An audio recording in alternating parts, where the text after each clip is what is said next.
continue to take your seats and we'll get started shortly.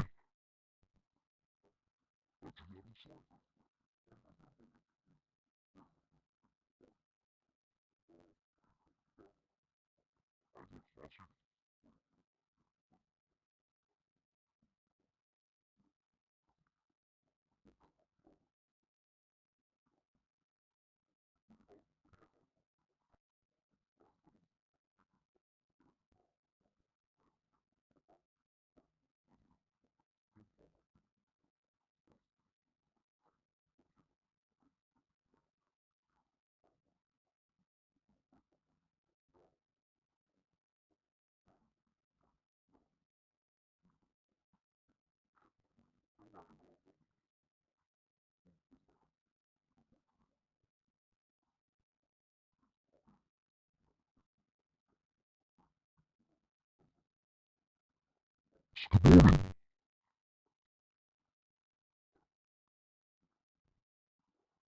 Good morning, and welcome back for day 2 of the Big Sick, the 6th Big Sick here. So today we're going to focus on circulation and trauma, and this evening there's going to be a live experiment on your circulation of what eating a huge amount of liquid cheese can do to one's circulation. If you haven't already signed up for the fondue, the QR code's at the back. Please do sign up so they've got enough cheese for everybody. There's a hell of a lot of cheese. In addition to the cheese experiment, this afternoon, whilst in between the lecture sessions, there will be an ATAC will be setting up a simulation course here, and in order to join that, they want to cap the numbers at roughly about 28. It's going to be pretty popular. So at the morning break, they will have a sign-in sheet at the intersurgical stand at the back. And so if you would like to join up for that session, please go pop your name down on that at the morning break. I think that's going to be pretty awesome. We've got the ATAC guys speaking later on in the morning, but this morning we're going to focus on some circulation stuff. But before that, we can't do any of this if we don't get to our patients. So just for a few minutes, Jonathan Castorina from Helicopters from European Sales is going to have a little chat.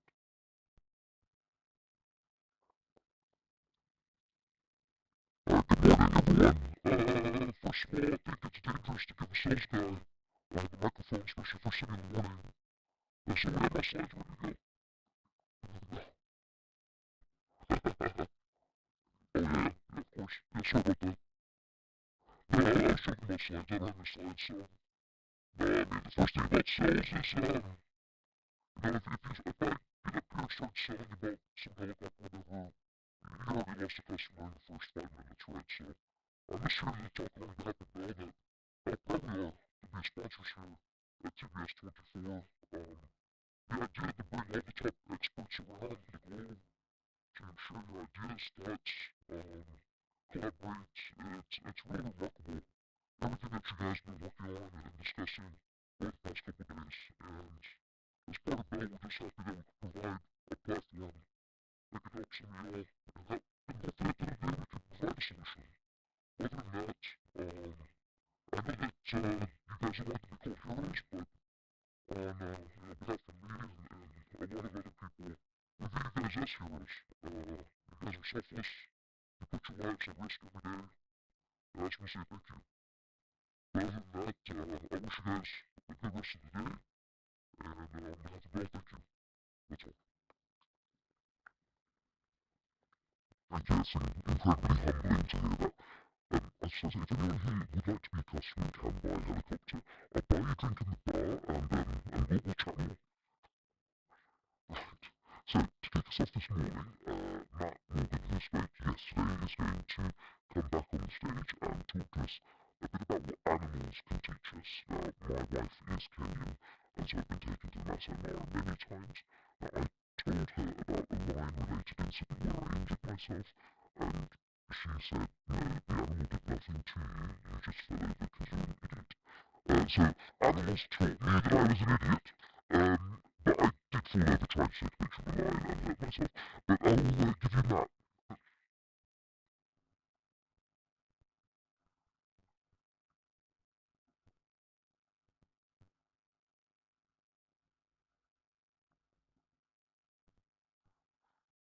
So I want to share a secret with you this morning. I'm feeling a bit vulnerable, a little bit delicate at the edges. It's a great time to share a secret, and that secret is I like fairy tales. Sorry.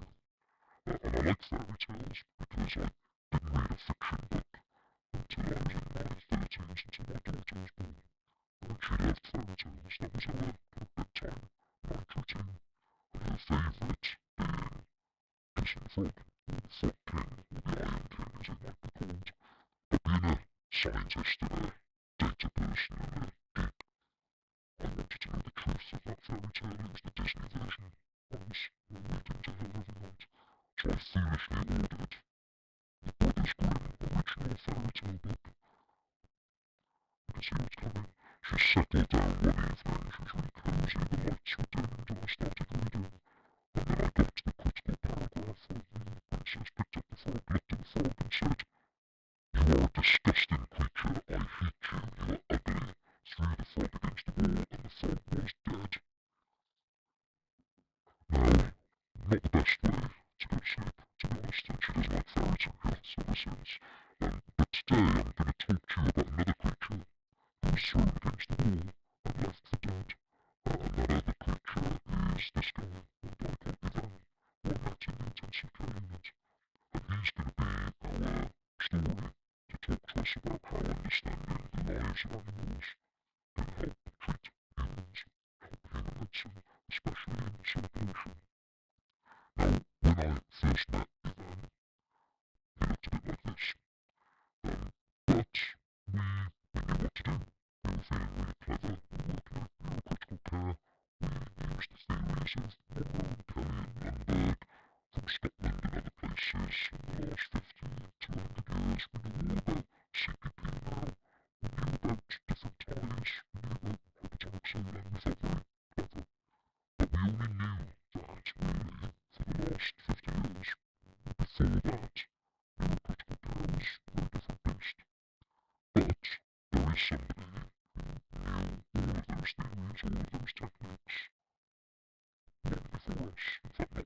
was a very different beast. But there is somebody who knew all of those theories, all of those techniques, long before us. In fact, not for 50 years or 100 years, but for millions of years. And that was Misha. This is Misha, the Rothschild giraffe that I met in Perth Zoo back in the 2000s. She also featured on many posters on the walls. I don't know if any of you had this poster on the wall. She's pictured with her calf, Isabella, and she sadly died in 2016 of natural causes. But the reason Misha knows all about CPP is because of that crazy long neck.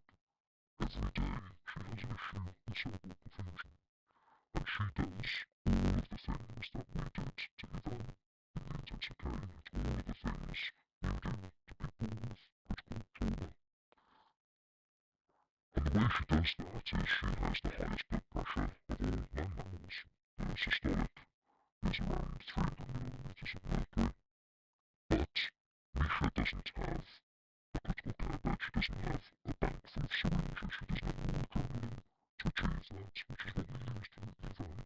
She has something else. Now, yesterday in the workshop, we were hoping to do some of these scans, but the doorway was a little bit too low. We couldn't get Misha in. But if you managed to do an echo on a giraffe, you'd need a ladder for a start. But it would look a bit like this, which is how most of my echoes look, very grainy, and I can't work out what it means. So if you cheat and look at a heart in prosection, you would think that this person would have died of hypertrophic cardiomyopathy, but they hadn't. This is a normal heart for a normal giraffe. This is how it achieves that 300 millimeters of mercury every day.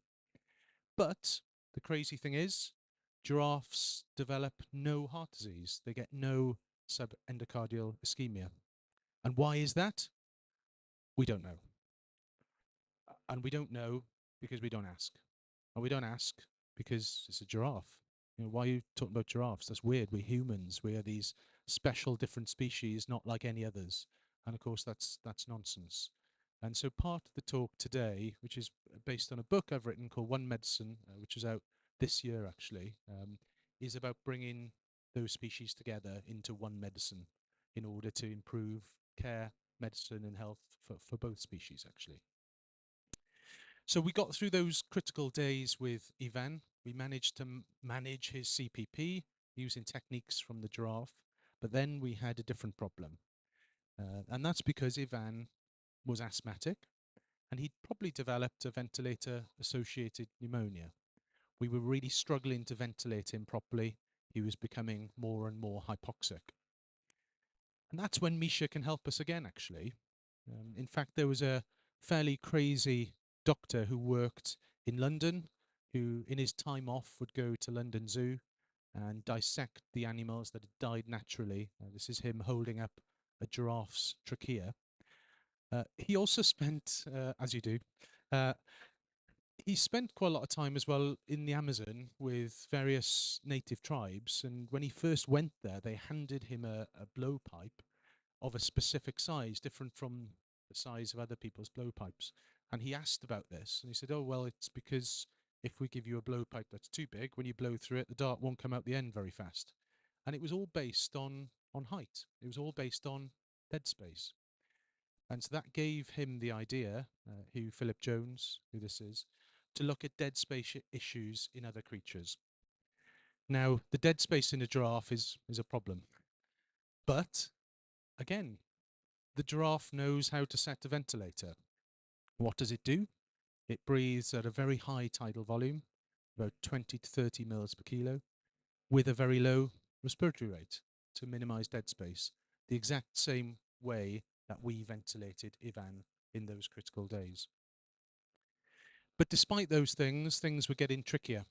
And this was still a few years ago where we had one of these crazy dangerous machines one of you may have read about in the history books. We've actually still got an oscillator in Cardiff, although it's in a cupboard that nobody can find the key for, which is probably for the best. But we actually oscillated Ivan. And again, we felt very clever. It's been around since the 70s. What a crazy technology. And I went home that night after Ivan was on the oscillator. I saw my family, I saw my daughter who was still crying, and I saw my dog. And I thought, yeah, it's not new at all. My dog's been doing this for millions of years. In fact, the frequency we set on the oscillator was the same frequency as a dog pant. And some of the molecular mixing and some of the science based around oscillation is exactly the same in terms of how dogs pant. Now, I don't know if there's any fans of the Journal of Amphibian Physiology in the room. Guy at the back. Yep. July 2023, my favourite edition. Yep, yours too. And that's because it talks about this creature. And this creature was the next step in managing Ivan's hypoxia. So he was getting worse and worse every day. And that's really the title of the talk, How Kissing a Frog Can Save Your Life, is because until 1952, when that little girl Vivi developed polio, humans had never used positive pressure ventilation really before. Surely there's no animals that use positive pressure ventilation, is there? And the truth is, yes, there is. Frogs routinely breathe using positive pressure ventilation. They blow out their buccal cavity, they squeeze that buccal cavity, and that causes positive pressure ventilation. And guess how many mils per kilo they breathe? 6 mils per kilo. So way before the ARDS paper, we could have just asked a frog. But in fact, the Bedouin spiny tail lizard does something else rather crazy. Something that, again, we've only thought about in the last few decades. Something you've all done in this conference. You've all breathed in to peep high. You've all oscillated at the top when you've laughed, when you've cried, and you've all expired. You've all used APRV. And this is the pressure trace of a Bedouin spiny tail lizard breathing in the desert using APRV. Now, things got even worse for Ivan. He became more and more hypoxic, and we thought about other techniques and maybe even referring him to ECMO specialists in London. Now, survival during hypoxia and during even cardiac arrest is something that's new to humans relatively. This is a picture of a guy called Casper, who was one of 7 children who died when their dragon boat collapsed in a frozen lake just outside of Copenhagen. That was their school PE trip, very different from mine in Wales. just as cold in Wales, but a bit wetter. And it's also the case that all 7 children who had no heartbeat for hours, up to 6 hours, all of them survived actually. And they survived, of course, thanks to that extreme cold and thanks to a team in Copenhagen using ECMO. But again, this isn't a relatively new concept. Where I live in Cardiff, this is the headland around Penarth, a small village outside of Cardiff. And this is the Terra Nova, where Cook set sail. But they set sail not to discover new places only, but also new creatures. And one of the new creatures they discovered on their expedition was this crazy thing, the ice fish. The ice fish lives at the bottom of the Antarctic sea shelf. It's transparent because although it can produce hemoglobin, it doesn't bother. Hence, it's transparent. And it doesn't bother because of the same reason your beer last night tasted so good.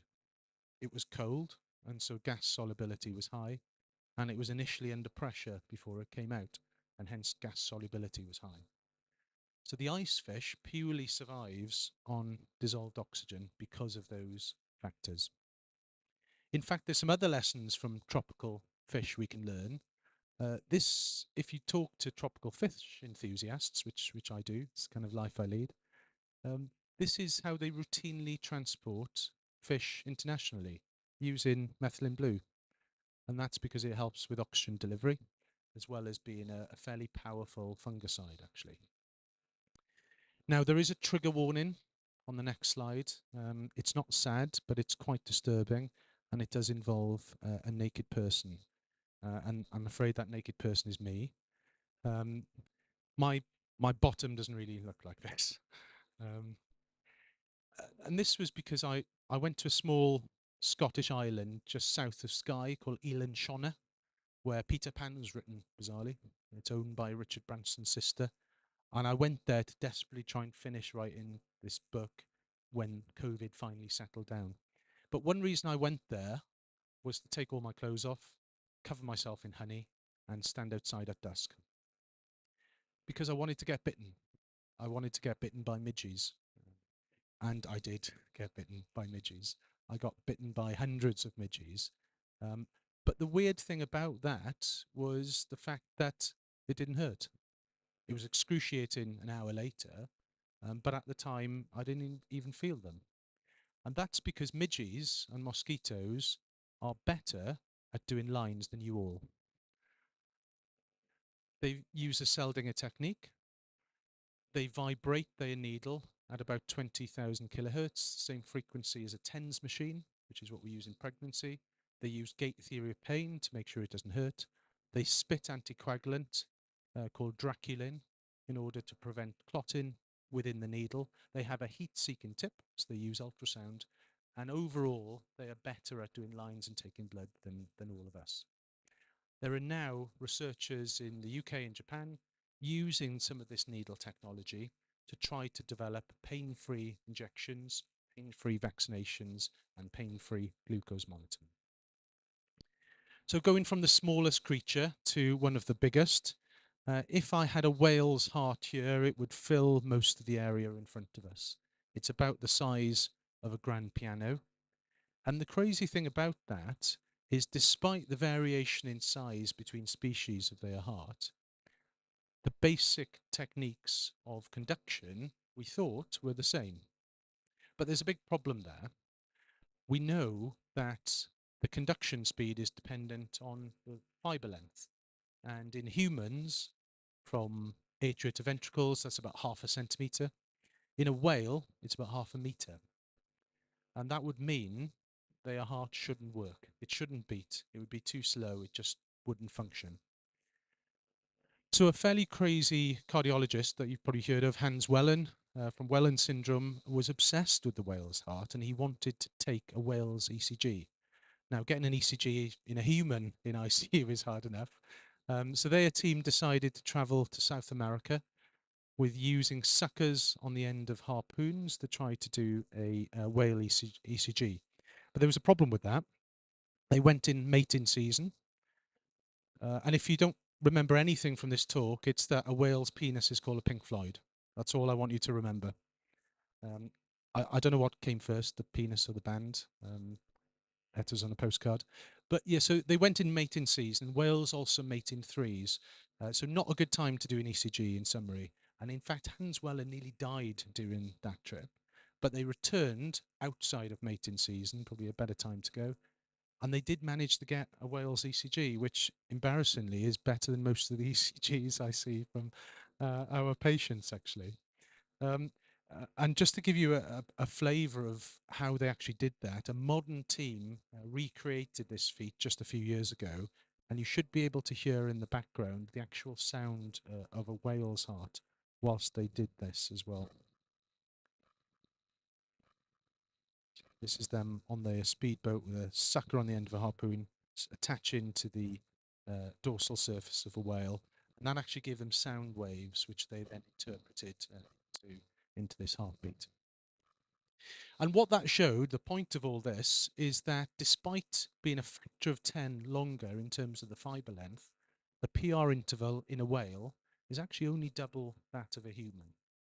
And how is that possible? Well, we now know how it's possible, and it's possible because of fractal conduction, and that's now an essential component of how ablation therapy in EP works. So going all the way from doing an ECG of a whale by Hans Wellen back over 50 years ago has helped us improve the care of patients with common arrhythmias. Now, I spent some time in Australia and I met another crazy guy, this bloke called Barry Marshall, who explained to his colleagues many years ago that he thought ulcers were caused by infections, not by stress. They promptly threw him out the lab, and then 4 years later, he came back with a Nobel Prize and they let him back in. And he, of course, discovered H. pylori. His dad was a cow farmer, actually, and that's how he initially thought these weird spirochetes were related to ulcer disease. His dad knew all about them. He said, oh, yeah, we always see this in cows. But he's now gone on in a new field of research looking at things related to the microbiome. Where he works in Western Australia doesn't have any native koalas. They were introduced on purpose back about 50, 100 years ago. And initially they all died, actually. People thought they all died of chlamydia, because chlamydia is a big issue in koalas. But they actually died because they couldn't digest the local eucalyptus. And the reason they couldn't digest it is because of their microbiome. But park keepers knew exactly what to do. They imported the feces from koalas in an area with similar eucalyptus, fed it to the pups, and they all survived. And in fact, koalas, like this video show, routinely eat their mother's feces immediately after birth. And we now know the impact of being born OP versus OA, for example, the impact of cesarean section, mainly because of autofecal transplant shortly after birth. And now, of course, it's being used in conditions we may see, as far as C. diff, even to autoimmune disease. And it's not just the koala that can teach us crazy things in Australia. The kangaroo has 3 vaginas. It's another fact for the day for you to talk about over a beer. And the reason it has 3 vaginas is so that it can propagate this prolonged cycle of birth of newborn. And in fact, that can help, it has helped develop the specialty of IVF. The first IVF baby, Louise Brown, was born partially because we now understand the implantation in marsupials, which was always the tricky bit in IVF. It wasn't the fertilization, it was the implantation section. These are actually natural triplets from our good friends back in Wales, and they were all born very premature. And one reason they survived was due to what's called kangaroo care, but what should probably be called primate care. In other words, skin-to-skin contact with mum, with dad, with others, has been shown to produce higher levels of opioids than we sometimes give in PICU. And it's all related to primate grooming. I interviewed a famous anthropologist called Robin Dunbar, who developed Dunbar's number, the number of connections humans can maintain, which is around 150. And it's all actually based on grooming. You know, the reason we can only maintain those connections is because that's the number of people we can physically groom when we were primates. And he's shown that light touch at about 1.5 meters per second produces high levels of opioids, i.e. grooming. He's also shown those same receptors are in your inner ear, which responds to low rhythmic sounds, things like chanting, mantras, things that mothers naturally do with babies when they're born in terms of rocking. And these are all related to exactly the same receptors. And it's partially thanks to that. This is my friend Lucy and her youngest Joe, who was born at just 25 weeks. It's partially thanks to those things that they survived, actually. But it's not just about physiology, it's also about some of the psychological aspects. Death is a common companion in ICU. As many as 1 in 5 patients may die. We should be amazing at death. We should be as good as death as we are as lines, POCUS, and echo. It shouldn't be an afterthought. It should be a major part of bread and butter of our life. This is a photo of a chimp called Dorothy, who died of natural causes in Cameroon. And as she was being wheeled out to be buried, something very strange happened. All of the group gathered around. They all became completely silent, which is really odd for chimps. They all held each other. They all put their hands through the chain link fence towards Dorothy. They all held a funeral. And it's been shown that gatherings, cultural gatherings in this manner, especially with others, can help reduce abnormal grief reactions. They can help reduce things like PTSD. And chimps have known this for a long time. We've only relearnt it since people sadly died alone in COVID, but we now know how important those things are. Now, I wish I could say Ivan could be here today. He had a tough time. We spent many hours talking to his parents about how ill he was. He had all of the complications of critical care. And he can't be here today, but he has sent us this message. Zermatt, I'm Ivan Owens. It's now almost been 5 years since I was put into a coma. But Can you turn the sound up, please? it's been a very long. Physically, I'm nearly back to how I was before the attack, although I still tire very easily off doing almost nothing. Good news. How's it go? I play football for my local Welsh-speaking team. So he says, I'm nearly back to how it was before the attack. I'm still pretty tired. I still get headaches. And I can go back to playing football, but I have to wear a headband like this. Coma. My first language was Cymraeg, whereas My first language was Welsh. I'm pretty good at Welsh, but English I still struggle with. And so in order to help, I've joined a choir. I've joined a choir with my dad, and we sing all over the world. and we sing in all these different languages. I can't even say which ones. But we also had the incredible experience to sing here at Millennium Stadium. They also sing at the rugby.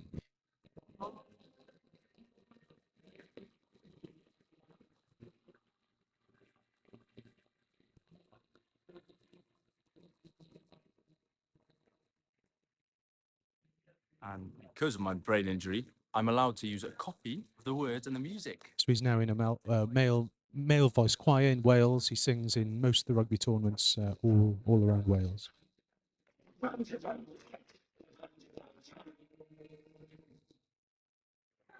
Guess who won the cup? Over lockdown, I started a clothing company. By now, it's me and my brother. He started a clothing company in his recovery, and he now donates 10% of all the profits of that clothing company to the critical care unit in Cardiff, actually. And it's named after the highest mountain in Wales, which is Wafida. Way through an apprenticeship for bilingual Cardiff Council, and this is where I work. And that's where he works. He's training to be an apprentice in the council. Thank you to all the staff in the intensive care unit. I'm really grateful. And not only am I grateful, so is the person who helped me through the injury, my dog called Max. Wait for it. But that makes us both epileptic, doesn't it? Who's also epileptic, by the way. So in summary, when we see things like this in terms of animals, the gamekeepers in Kenya, which was mentioned earlier, they know how to transport animals safely. They routinely transport rhinos prone, upside down, because it helps oxygen levels. And there we were suddenly turning people over in COVID. This is not new knowledge, and we need to work together to know it. And the bizarre thing is, this isn't new. This is one of the oldest cave paintings in the world, from Spain. It's a woolly mammoth. And the amazing thing about this is it's correct. The proportions are correct. The location of the heart is correct. The anatomy is correct. We used to understand animals. We didn't used to meet them as a layer in our sandwich. We used to live amongst them. Yes, we still used to kill them and eat them, but we understood their lives as well as their deaths. And I think there is, although the book is full of stories and science and some humour, there are kind of three lessons I'd love you to think about and to take away. And that is, why are we training vets and doctors separately? Why aren't we training them together? Why are the departments of medicine and the departments of zoonotic science separate departments? Why aren't they together? We now know more than ever the interaction between antibiotic resistance, pandemic disease than ever before. Why don't we bring those together? And finally, we swear an oath to one species on the planet, and vets swear an oath to every other species on the planet. It's very odd. So hopefully, through some of those messaging, and we are starting to train vets and doctors together in some universities in Wales as a result, hopefully that will help us develop this concept, which is called One Medicine. Thank you for listening.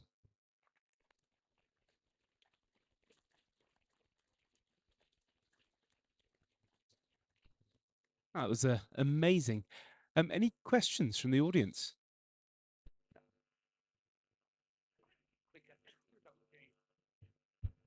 Thanks, Matt. That was a great talk. I'm not sure if it's a question or just a statement. It's interesting that all those learnings that you talked about from animals, all those were gleaned without being cruel to animals.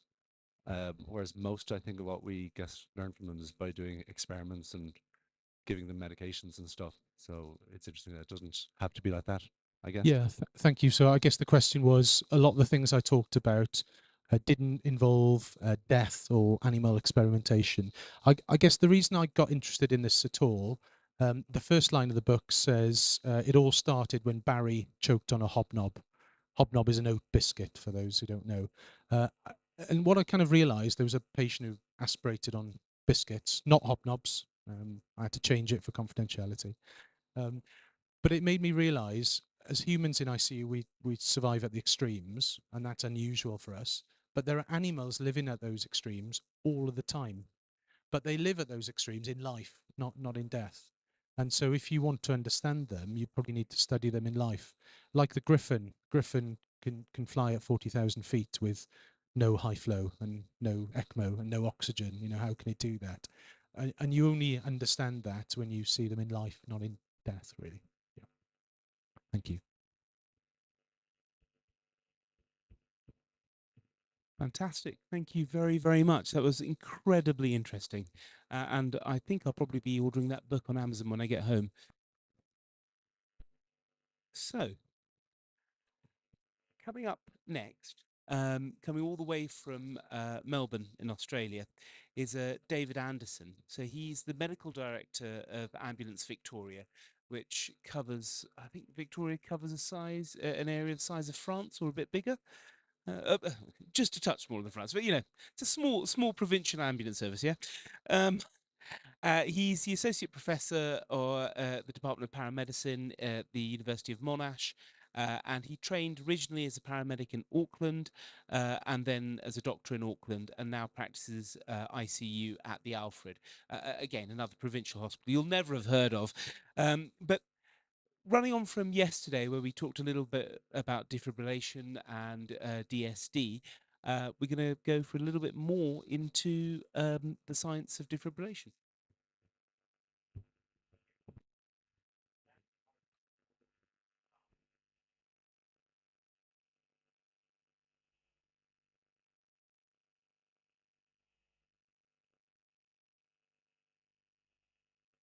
I did forget to turn.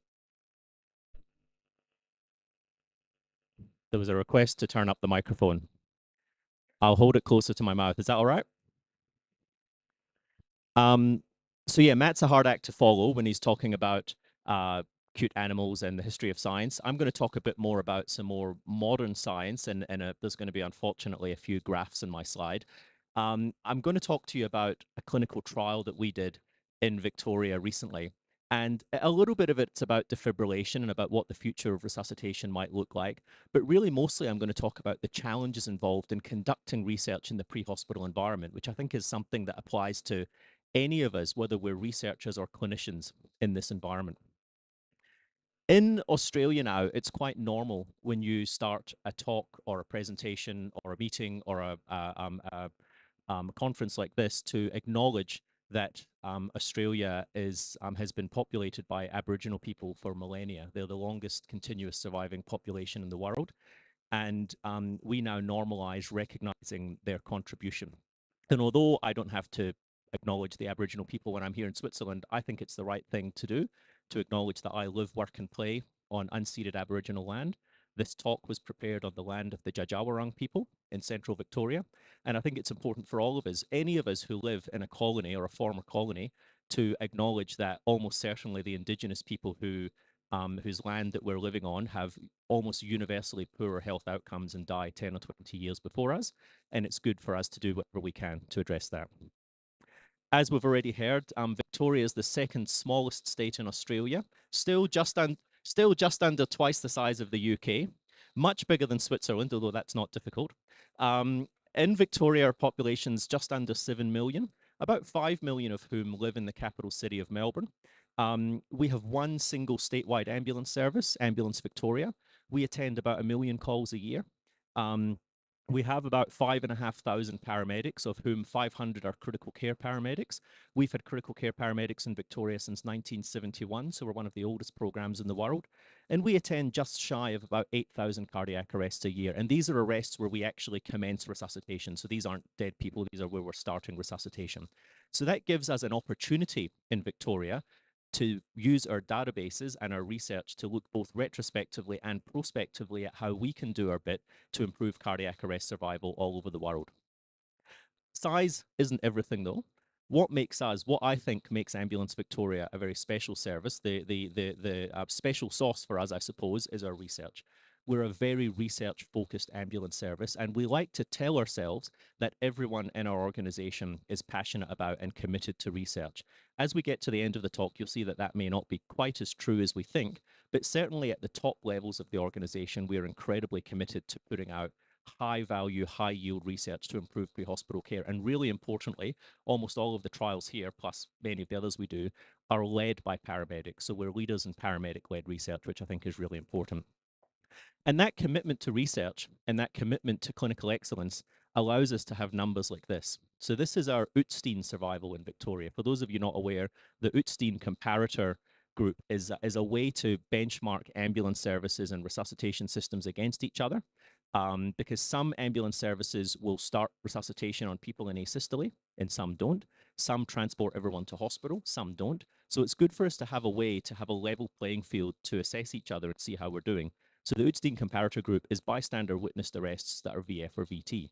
Theoretically, the survival in your Utstein group should be 100%. There's no reason why in a perfect system you can't have a 100% Utstein survival in the bystander witnessed VF and VT arrests. We're trying to get there. Our Utstein survival, as you can see, peaked just before the pandemic, now sits around 34%. That's in the top 5 in the world. We want to be number 1, and we'll get there by doing more research. Of course, a single line like this doesn't tell the whole story. We know, it's drummed into us, that cardiac arrest survival decreases over time. This is some data that one of our boffins has put together, looking at how cardiac arrest survival deteriorates in the average patient. Now, you can see what the average patient is on the slide there. This is a patient we're all familiar with. Any of you who's done more than a few days of pre-hospital care is familiar with a patient like this. And what you can see is that there's a generally linear deterioration over time, although a slightly sigmoid-shaped curve. What you should also note is the red line across the bottom there, the survival from asystole, which is pretty bad. So I guess a question we have is there anything we can do to change the shape of these curves so that more patients are likely to survive in a time that an ambulance might reasonably arrive? And we've spoken about the chain of survival for a very long time. I was really pleased, and my Alfred colleagues will be particularly pleased to see that there was a chain of survival put up during the talk yesterday that contained ECMO in it already, because I always have to add it on to appease my Alfred mates who think that ECMO should be part of the chain of survival. I don't think it should. But you see, ILCOR has changed the shape of the chain of survival and increased or decreased the size of each link based on the ability to influence change in those areas through research, public education, and bringing clinicians on board. And the smallest link in the chain is defibrillation, because it's presumed that there's not much we can do to improve defibrillation. It seems either a pretty binary thing. You're either successfully defibrillated or you're not. For the rest of this talk, I'm going to challenge that assumption and ask whether we can make that link in the chain bigger and do something to make defibrillation more effective. Any of you who, like me, are from an anesthesia background may well recoil in horror at seeing a diagram like this. You've probably asked to draw one in your primary exam. If I'd been asked to draw it in my primary exam, I'd have just got up and left and become a dermatologist. But this is how a defibrillator works. It's two circuits, a capacitor circuit to generate the large amount of energy required to defibrillate the heart, and then a patient circuit to bring the electricity around the body. And you can see there's a very important factor in the patient circuit, and that's the patient. And that's a big variable factor in how a defibrillator works. We can have manufacturers making the best defibrillators in the world. You still have to attach them to a patient, which is going to inevitably increase a degree of variability into how well it works. So we've been asking the question, can we do something to decrease the impedance in the patient and therefore theoretically deliver more energy to the heart, which would increase the chance of a successful defibrillation? The QR codes on my slides, by the way, are a link to the research. I wasn't smart enough, like the people yesterday, to put them all in one big QR code at the end, so I'll do that. I'll remember that's something I've learned for next time. So we do know from cardiology literature in patients undergoing elective cardioversion for atrial fibrillation that thoracic impedance is directly related to BMI. Which kind of makes sense. If the pads are further apart and have to travel through more fat, which doesn't conduct electricity particularly well, to get to the other side, less energy will be delivered to the heart, and defibrillation is less likely to be successful. And it turns out that over the last 10 years or so, the cardiologists, are there any cardiologists in the room, by the way? Oh, there's one in the third row. Oh, no. The cardiologists have just been doing this thing without really telling anyone to try and fix this impedance problem. They've been pushing on the defibrillation pads to push air out of the lungs, push the pads closer together, squish the fat, and decrease the impedance. And they call that manual pressure augmentation. And so the first I heard about this, I thought, well, that's interesting, because we kind of used to do this. So I started in ambulance in the late 90s, and this is some of the equipment we used to carry in the ambulance when I started. Some of it might look familiar to some of you, and for the younger ones, you might think, what on earth were we up to?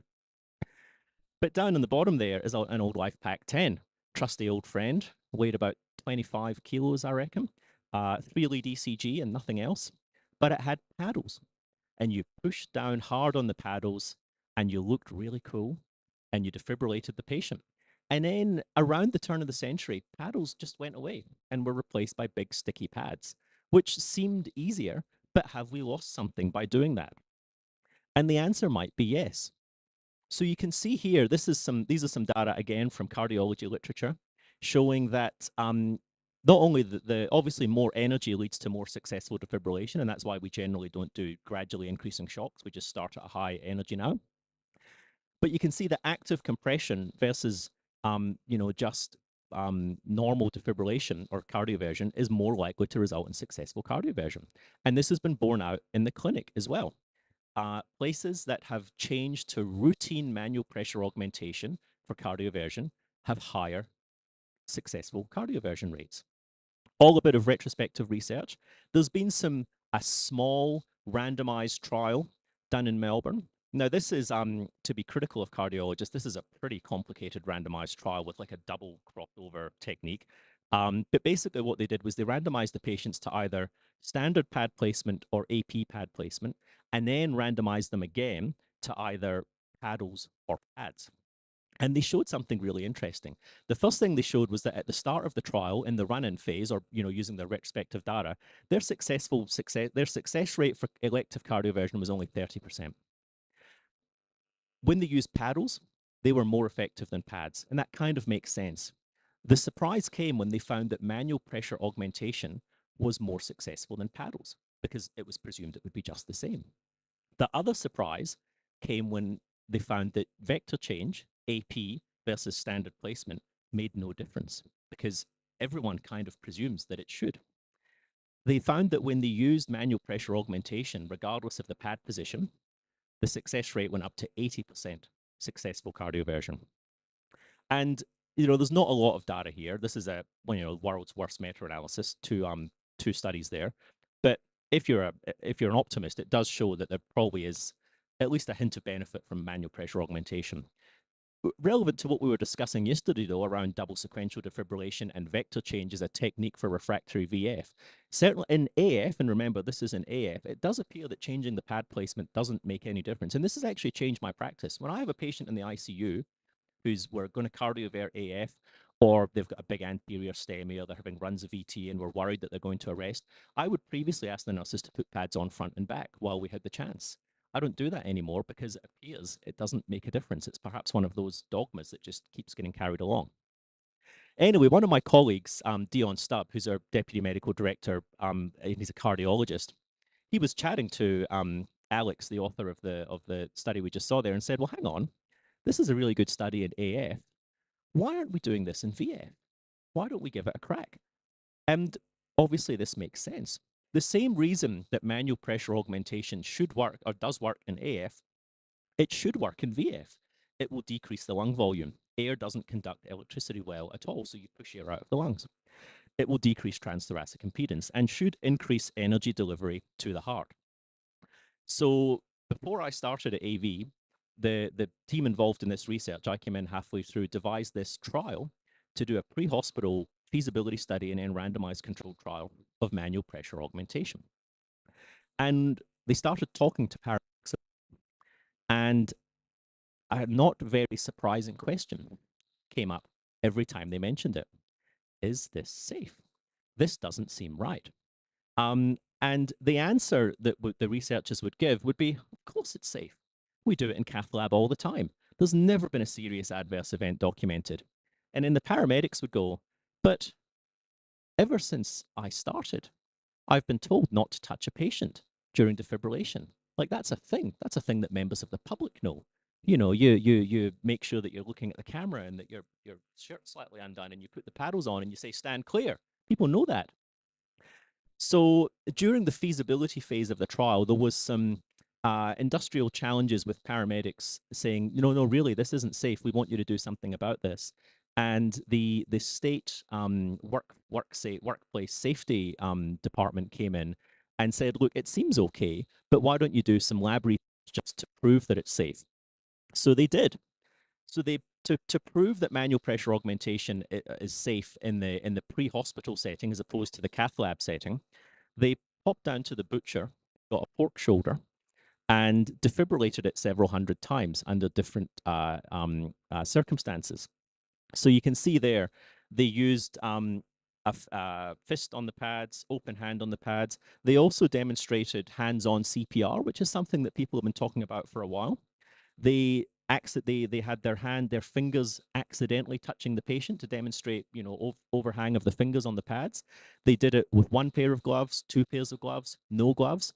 And my favorite, on a couple of occasions, they did it in paramedic cargo pants that had been saturated in water to simulate, I don't know, a hot, sweaty environment or wetting your pants, I suppose. And what they showed here in the graph on the right there is that the energy transfer, so the zones there, zone 1, 2, 3, 4. Zone 1 is you feel a little tingle. Zone 2 is you get a little jolt. Zone 3 is you get a big jolt. And zone 4 is it will potentially stop your heart. If you were wearing only one pair of gloves, the study mandated two pairs of gloves. If you were wearing only one pair of gloves, everything was in zone 1 or 2. If you're wearing two pairs of gloves, pretty much everything was in zone 1. Everything above everything above zone 3, everything above zone 2 was not wearing any gloves at all or having wet pants. So they were able to show that the latex gloves and people's pants were pretty successful at preventing any energy getting to the heart. So then we went out and did it for real and showed, this was the first patient that we did, and we used the defibrillator to measure the impedance in the patient and showed that as soon as you put manual pressure augmentation on, you decrease transthoracic impedance, which was not unexpected. And importantly, the paramedics didn't feel any perceptible current, so that led us into a clinical trial. The Augment VA trial in adults in VF or VT does manual pressure augmentation compared with standard ACLS, improves survival to hospital discharge, which is the most, well, I would argue that neurologically intact survival is the most meaningful measure, and that was one of the secondary outcomes, as well as, you know, ROS, successful cardioversion, etc. Randomization was pretty simple because randomization can be quite challenging in the pre-hospital environment. We equipped all of our crews with different colored shoulder straps for the defibrillators. If you had a blue shoulder, if the first arriving crew had a blue shoulder strap, you were randomized to the control group. If the first arriving crew had a red shoulder strap, you were randomized to manual pressure augmentation, and that's how we did it. We taught the paramedics 2 techniques. One is with the clenched fist on the pads, and one was the open hand on the pads, pushing on with the thenar eminence. And we put these posters up all around our ambulance stations to remind staff of the safety factors involved and how to effectively perform it. And we put some no-nos. We said, don't do this in a hot, wet environment. Wear 2 pairs of gloves. You know, and we gave some advice on you know, don't make sure your knee's not accidentally touching the patient. And after the first 100 or so patients, we surveyed the paramedics who were involved, and it was looking pretty good. So we surveyed 96 paramedics. Only one of them felt a perceptible current, but despite that, that one person would still do it again. So all of them said, I would do this again. And when you see numbers like that, you think, oh, we're really on to something here. But then the next piece of data was this. This was how many patients who were potentially able to be randomized were. So actually, very few paramedics were participating in this trial. There was something still going on that was making people not want to participate in the trial. And then we were about 2 or 3 years into the trial. We'd randomized 300 or 400 patients out of the 1,500 we were planning to randomize. And I woke up one morning to this. So a paramedic had received a very perceptible shock and recoiled off the patient in shock. And we made the decision that day to halt the trial while we got the Data Safety Monitoring Board and WorkSafe to investigate. I think it's fair to say this generated a fair bit of media in Victoria. It was pretty mixed, actually. And you know, I did one interview where I was expecting to be grilled by a very competent, well-known journalist, and he was mostly just fascinated that we were doing this research and asking me lots of questions about it. So I think it's important to recognize that even when things like this happen, the public, I think, still accept and understand that we have to do research to get better, but of course we have to be safe. So this sent us back to the drawing board, and we thought, well, what have we done here? What's the problem here? And as time has gone on, it's become pretty clear to me. There's been 2 things that have happened. The first is this. This is the first defibrillator. So Claude Beck invented the defibrillator in 1947, and this is it. So for 80-odd years, we've been using defibrillators, and as I alluded to earlier in the talk, we've been telling people quite explicitly not to touch the patient during defibrillation because it's not safe. And then all of a sudden, you're a paramedic, you show up to do your job, you log on to your email, and there's a video in one of your emails with some guy saying, no, it's fine, touch the patient. It's okay, you'll be fine. And so I think we seriously underestimated the effect of decades and decades of training. You know, one of the first thing you learn as a paramedic is safety first. And one of the first skills you learn is how to defibrillate someone and how to do that safely. And I think we, you know, in retrospect, we really underestimated how important that was. The other big factor, I guess, was this. When we started this study, this is what resuscitation looked like in Victoria. So we rolled out the study during the pandemic, in between waves. We didn't know it was in between at that stage. We thought it was over. Paramedics were already focused on their own safety in many other ways, and we were asking them to add one more thing. So I think in retrospect, you know, we probably should have waited as long as we could and done this after the pandemic. So where does manual pressure augmentation sit now? It's unlikely, I think, that we'll be able to restart the trial because so much water's gone under the bridge now. But we're pretty confident. I think we've established that this is definitely feasible and plausible that it should work. And now we need to see if there's a place that it can fit in pre-hospital care. And as we spoke about yesterday, there's a lot of research going on in pre-hospital care in cardiac arrest at the moment. There's a lot of cool stuff happening.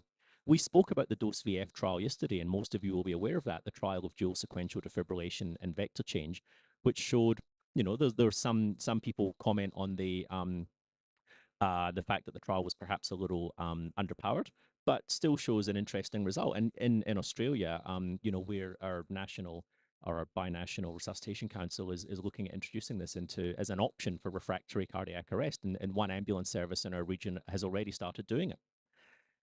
You know, we've just done a feasibility trial of pre-hospital ECPR in Victoria. Again, something else that sounds utterly bonkers, but does seem to have a place for some patients.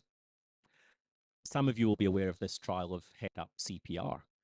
If I could have put more question marks on that picture, I would, because I think this is something that's purely hypothesis generating and nothing else. But manual pressure augmentation has to be in the mix with all this other stuff, I think. It's something that I think we've shown is feasible. In the right circumstances, I think can be done safely. And we need all the options we have to do whatever we can for those people who are in refractory cardiac arrest, the ones that, you know, the father of intensive care, Peter Safar, would refer to as the heart's too good to die, to try and, you know, successfully defibrillate those patients. So I'll leave you with that question: where might manual pressure augmentation fit in? And I'm very happy to answer any questions, and I look forward to catching up with you all over the rest of the week. Thank you. That's really interesting. And I think it's doubly interesting because I know what some of the other talks are coming soon. Questions from the audience? I'll come to the front early. Morning. Thanks very much. My question is, do you think the pressure augmentation has to be manual? And could we get around some of the anxiety and stress around safety that you described by using something that isn't a person? Yeah, I'm sure we could. Absolutely. So the question was, you know, does it have to be manual? I'm sure there's some gizmo that someone could come up with to do it. I should say, you know, we're very, people at the back from the core pulse, cover your ears. We're very anti-mechanical CPR in Victoria because our high performance CPR is already so good. So we're anxious about any toys that might interfere with that. But yes, I think, you know, there's certainly a role for mechanical CPR. There's certainly a role for some device to allow manual pressure augmentation to be done more safely. Question here about the preliminary data you have from your trial. What does it show? It's still being looked at and will be published at some stage. So the timing just didn't quite work for me to tell you what it shows. But I would say, you know, we're always pretty wary to look to publish underpowered research because you never quite know what you're going to find. So I think all that I'm happy to say at this stage is that it's definitely feasible. Cool. Any other questions? Well, so soon we're going to talk a bit more about some of the concepts you talked about in terms of head-up CPR. And this afternoon we'll be talking about pre-hospital ECMO as well. So I think this is one of the great things about conferences like this that generate the questions and generate the discussions. But thank you so much. That was absolutely brilliant.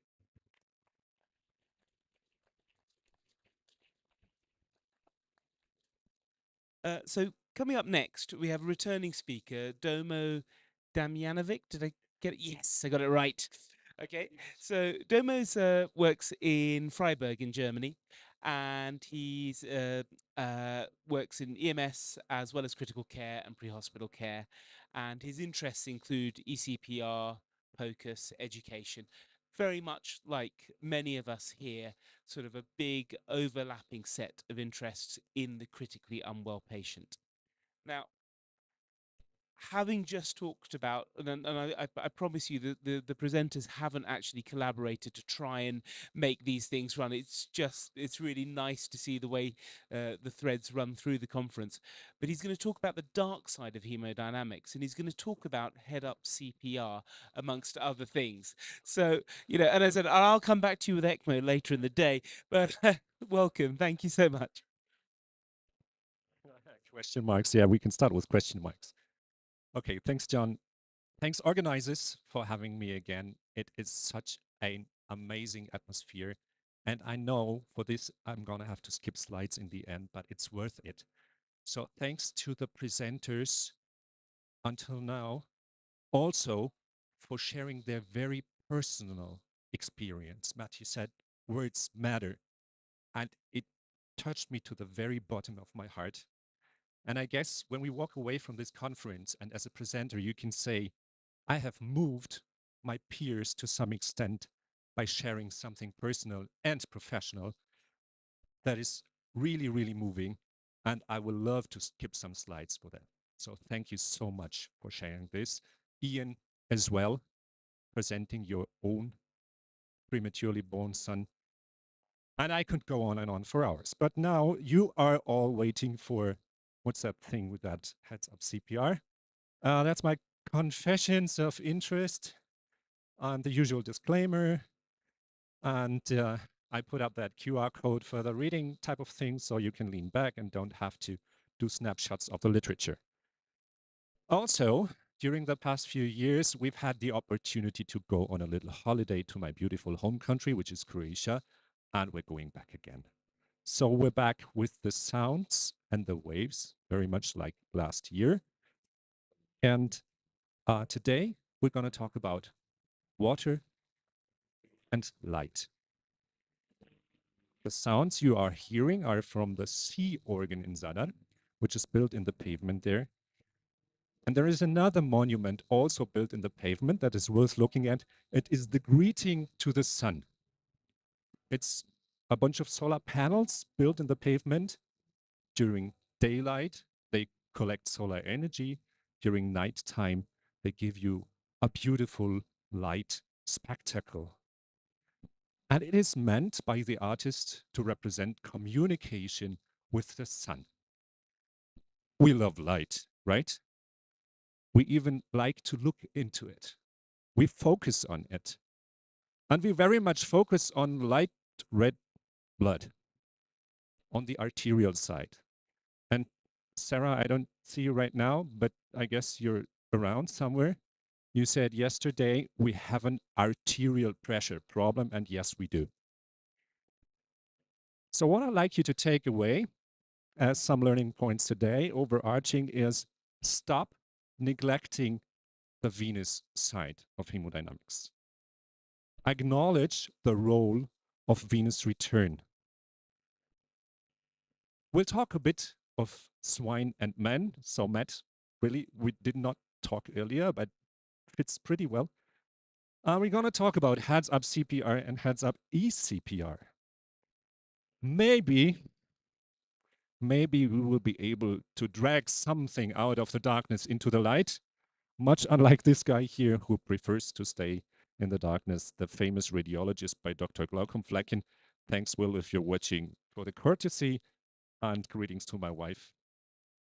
She's a radiologist, so loud. Okay, another thing that bothers us all day long in critical care, actually, and you will recognize that, is fluids in or fluids out. I've chosen the picture of a kitchen sink or a water sink on our ICU. And of course, we all know that it matters how much, how strongly the tap is open, how much goes in, and how much goes out again. So the outflow needs to be okay. And when the inflow surpasses the outflow, water will run over, obviously. All of you would say, nah, water, sink, no problem. I could also have chosen the image of a toilet where the outlet doesn't work. And I guess no one of us would dare to ignore this state. So, fluids do bother us. We very much care about arterial inflow. Still, we always try to get an idea how much of fluids is good for the patient in front of us. Do we keep them dry? Like this here? Or do we even get an idea of when it would be good to stop giving fluids rather than drowning them? Looking at organ perfusion, yes, we still like to look at the arterial side. We equate mean arterial pressure with organ perfusion. Next level stuff is recognizing there is a central venous pressure, and it may counteract in some way the efforts of perfusing the organ from the arterial side. Now, how do we assess that? Bad news is, everyone knows, CVP is out. It's so, I don't know, 19th century. But we have other means of assessing this. This can only be a little teaser to go and learn it. Some of you may have asked about it in the POCUS workshop yesterday, and we loved to talk about this, obviously. And that is assessing for venous axis. That is an image courtesy of the Sono ABCD network. The learning card, I have some on me. They are spare, but first come, first serve. And that just lets us know that on the splanchnic venous perfusion side, we can assess blood flow and even blood flow patterns. Why is that? The pressure generated by the heart activity is transmitted back into the venous side, depending on how well the heart works and how strongly filled the pipes are in front of the heart. That means we can look at how plethoric the IVC is, no news here, but we can even look at waveforms in the hepatic veins, further going back in the portal veins and even in the renal veins. This gives us easy to learn specific patterns that we can even score. And by taking this all together, we can get an idea whether on the venous side, in this patient in front of you, there is excess fluid. And of course, scoring is a nice thing in critical care, and some would say, who cares?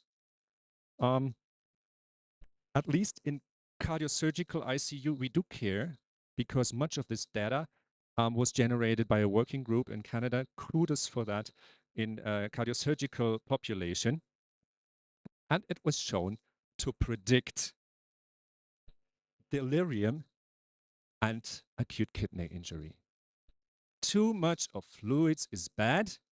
You can look at it with ultrasound pretty easily. It's easy to learn, and you can get an idea whether you would rather stop giving fluids or even start to diurese this patient aggressively. Now, speaking of delirium, obviously, this is not only business for the splanchnic perfusion and for the kidneys. We know kidneys are divas, so who cares? It has also something to do with the brain, obviously. Too much water is bad for the brain. Not talking about other fluids here.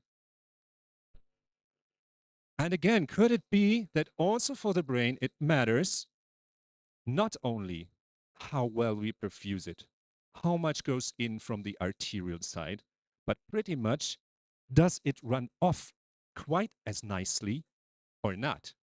This is something we tend to ignore in our daily business.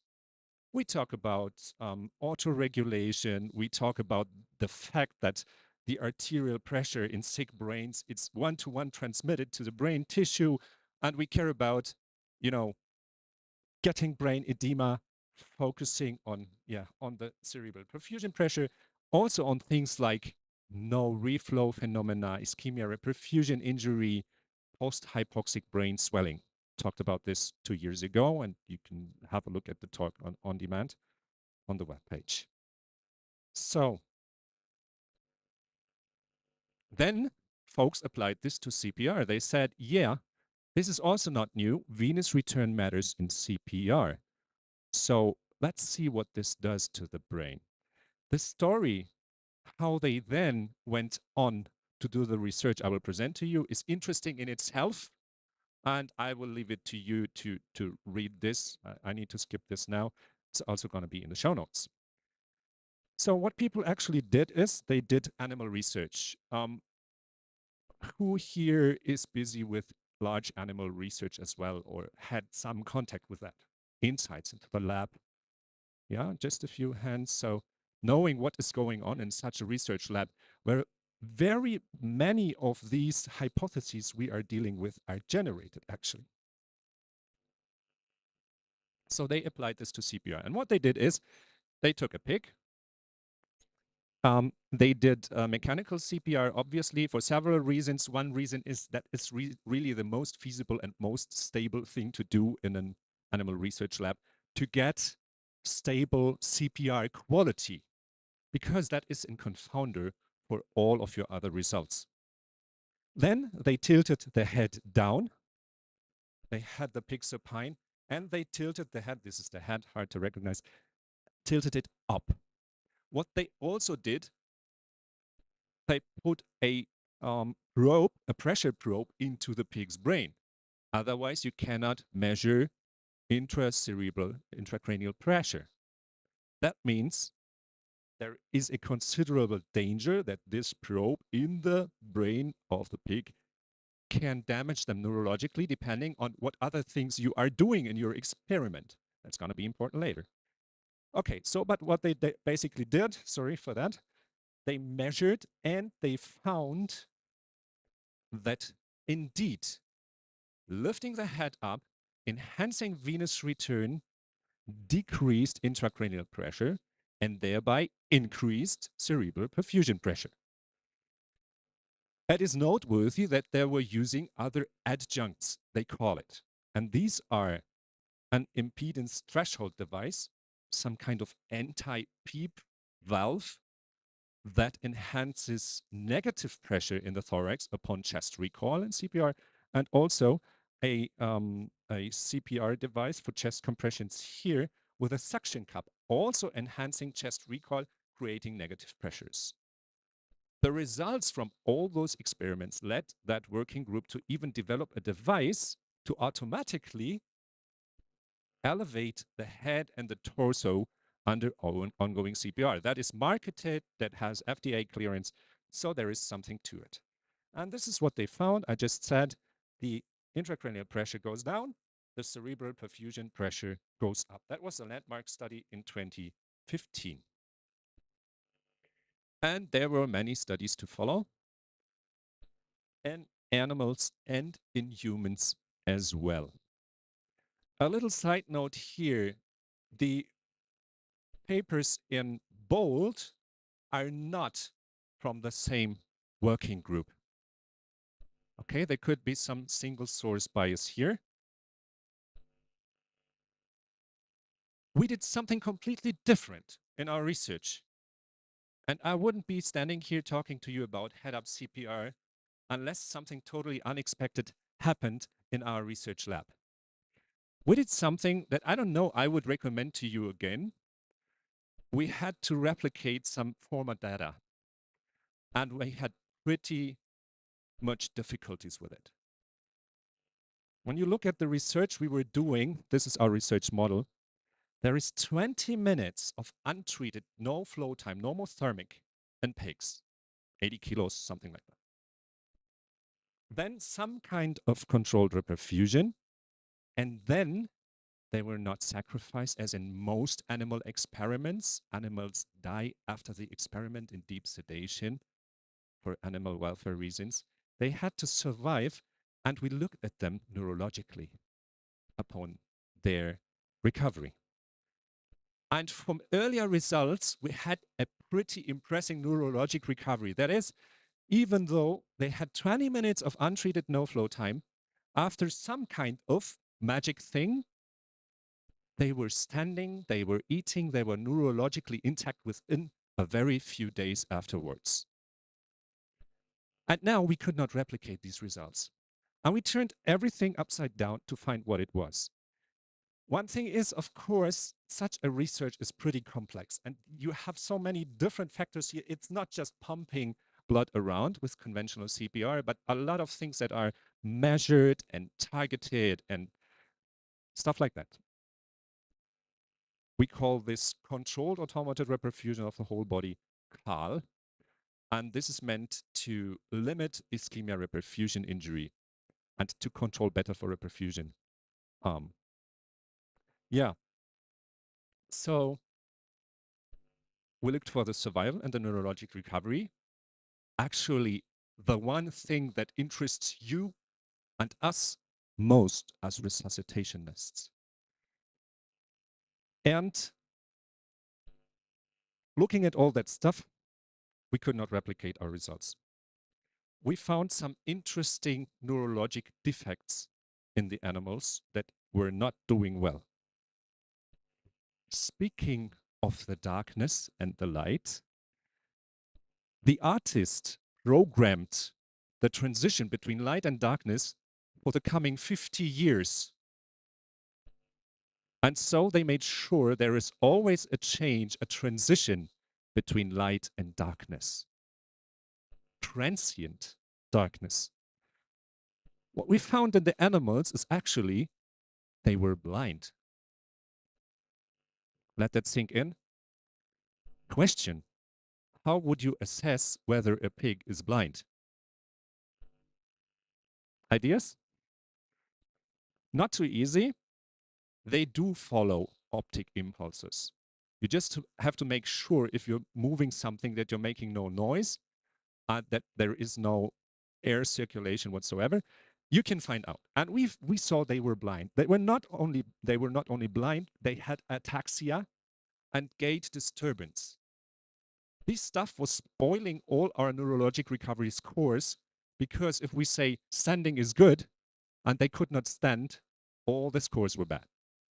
And also, if they cannot see, they cannot walk and stand properly, again, all the scores went bad.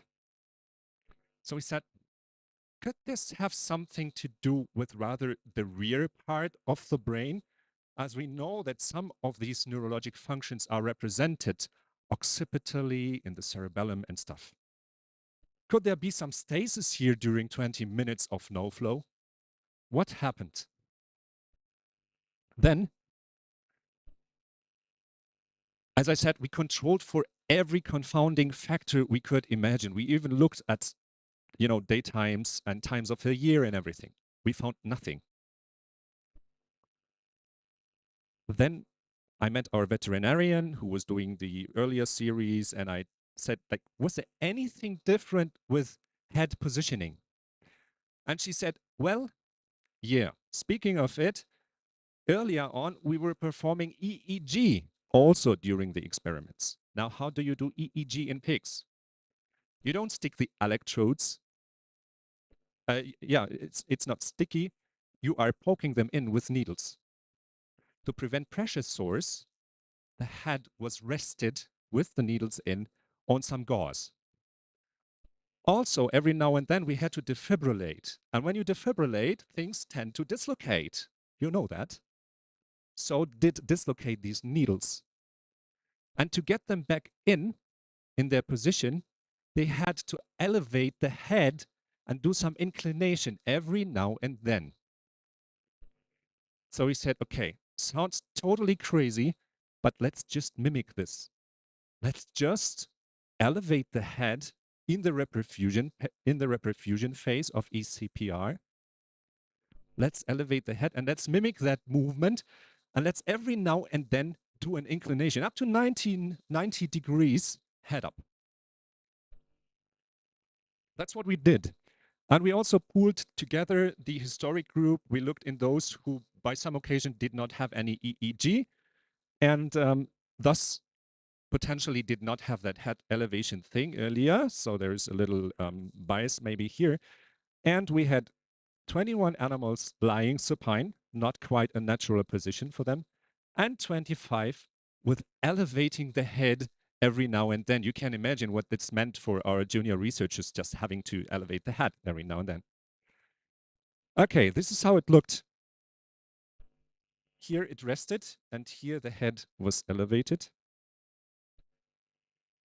Speaking of arterial perfusion, everything was fine. It was not only fine, it was pretty much arterial perfusion here. This is mean arterial pressure on an ECMO. That is pretty much going in.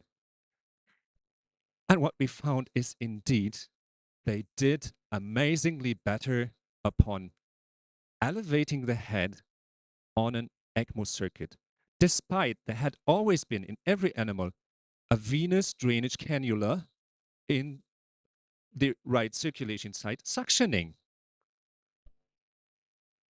Neurologic recovery was also better. The red ones are the head elevation ones. They recovered much earlier. Low scores are best, high scores are brain dead. So 84% with head elevation did neurologically better. Okay, now how does that translate to humans? Hard to say. This is a natural position of a pig. Lying supine is not their natural position. We do lie supine. It's our natural position. Looking at the brain, we need to look at the venous vasculature. And there is also some difference to humans. This is courtesy Gabriel Putzer, one of the groups who did the non-American works in this experiment. And we not only have venous drainage via the internal jugular veins, there is a prevertebral venous plexus. And maybe, just purely, guessing, maybe there was some kind of hypomocleon created here with elevating the head and draining these plexus better. Whatever, we don't know. It's just guessing. There were some human studies, and for time reasons, I promised you I will skip them. A little spoiler, they have their limitations. And the limitations are actually its observational studies, and it was with propensity score matching, the best thing you can actually do when you don't have an RCT. But the control groups were from all different registries, so different EMS agencies with a lot of strategic differences. And we already talked about the potential single source bias. So that led the ILCOR to suggest, even against the routine use of head elevation, they said you can do your research on it, but don't do it routinely. The AHA says, yeah, you may consider it with trained professionals and equipment available. Speaking of equipment available, all of the studies were always performed not only with head elevation, but with the other devices enhancing venous return as well. So that ITD and the suction cup, they wouldn't do it without. Yesterday, we heard an interesting thing with CCSV. That was new to me. Thanks you for the learning point, Jason, and also for the new word I learned, that is MEHAL, working together to improve outcomes for the community. Okay, so Simon Carley yesterday gave you something to carry, something cheap.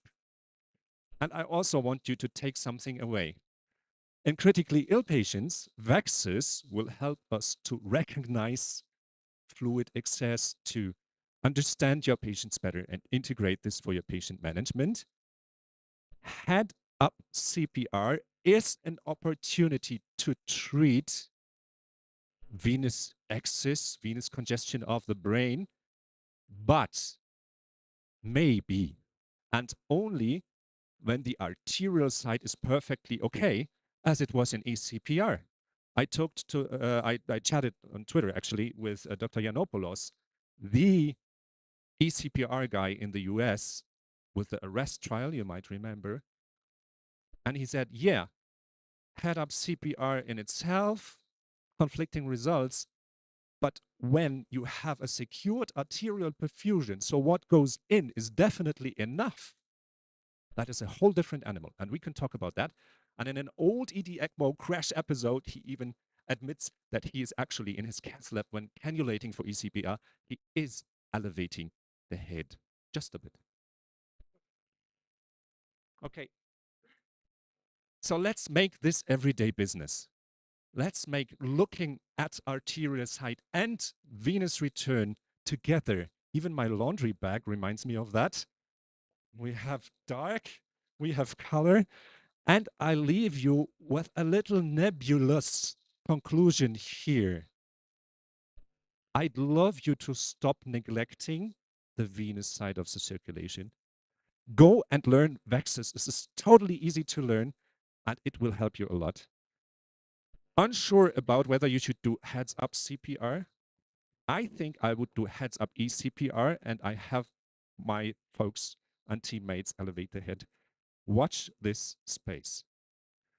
I'll leave you with the references and some more light and water and sounds.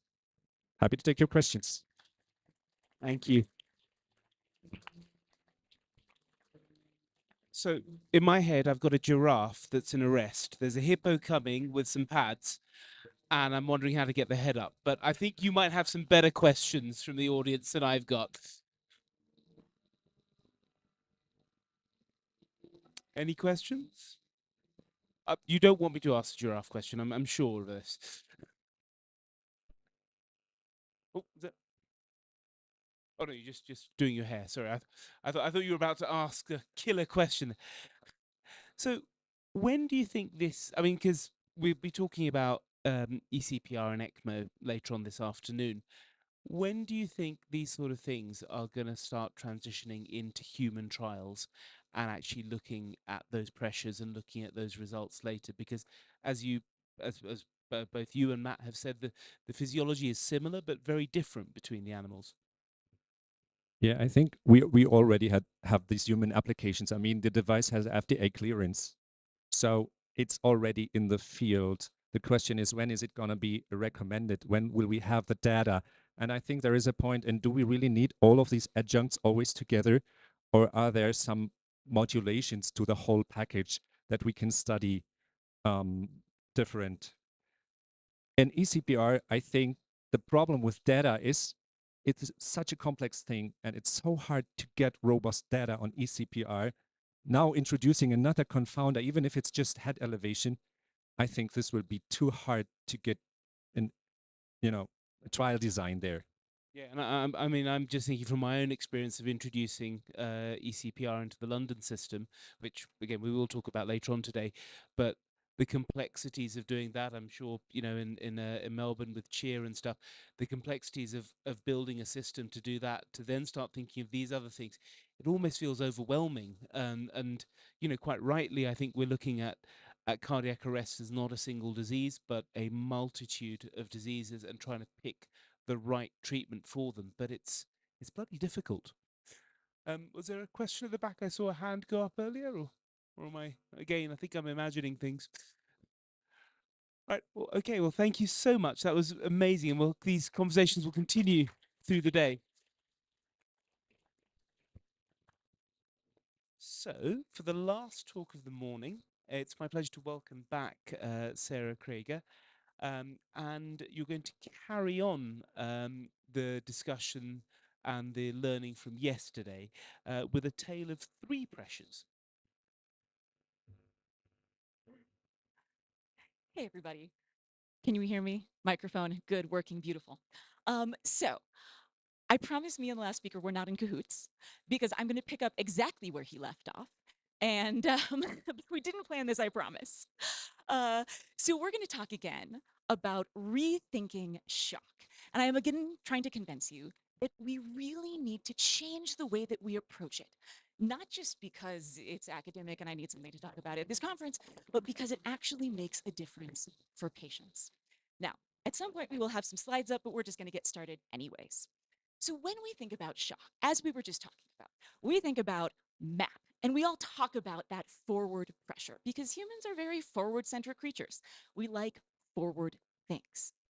But as we just talked about, the back things are also very important. So we'll just skip the slides for today. We don't really need them. We'll get them eventually. When I approach a patient, I often get the following consult.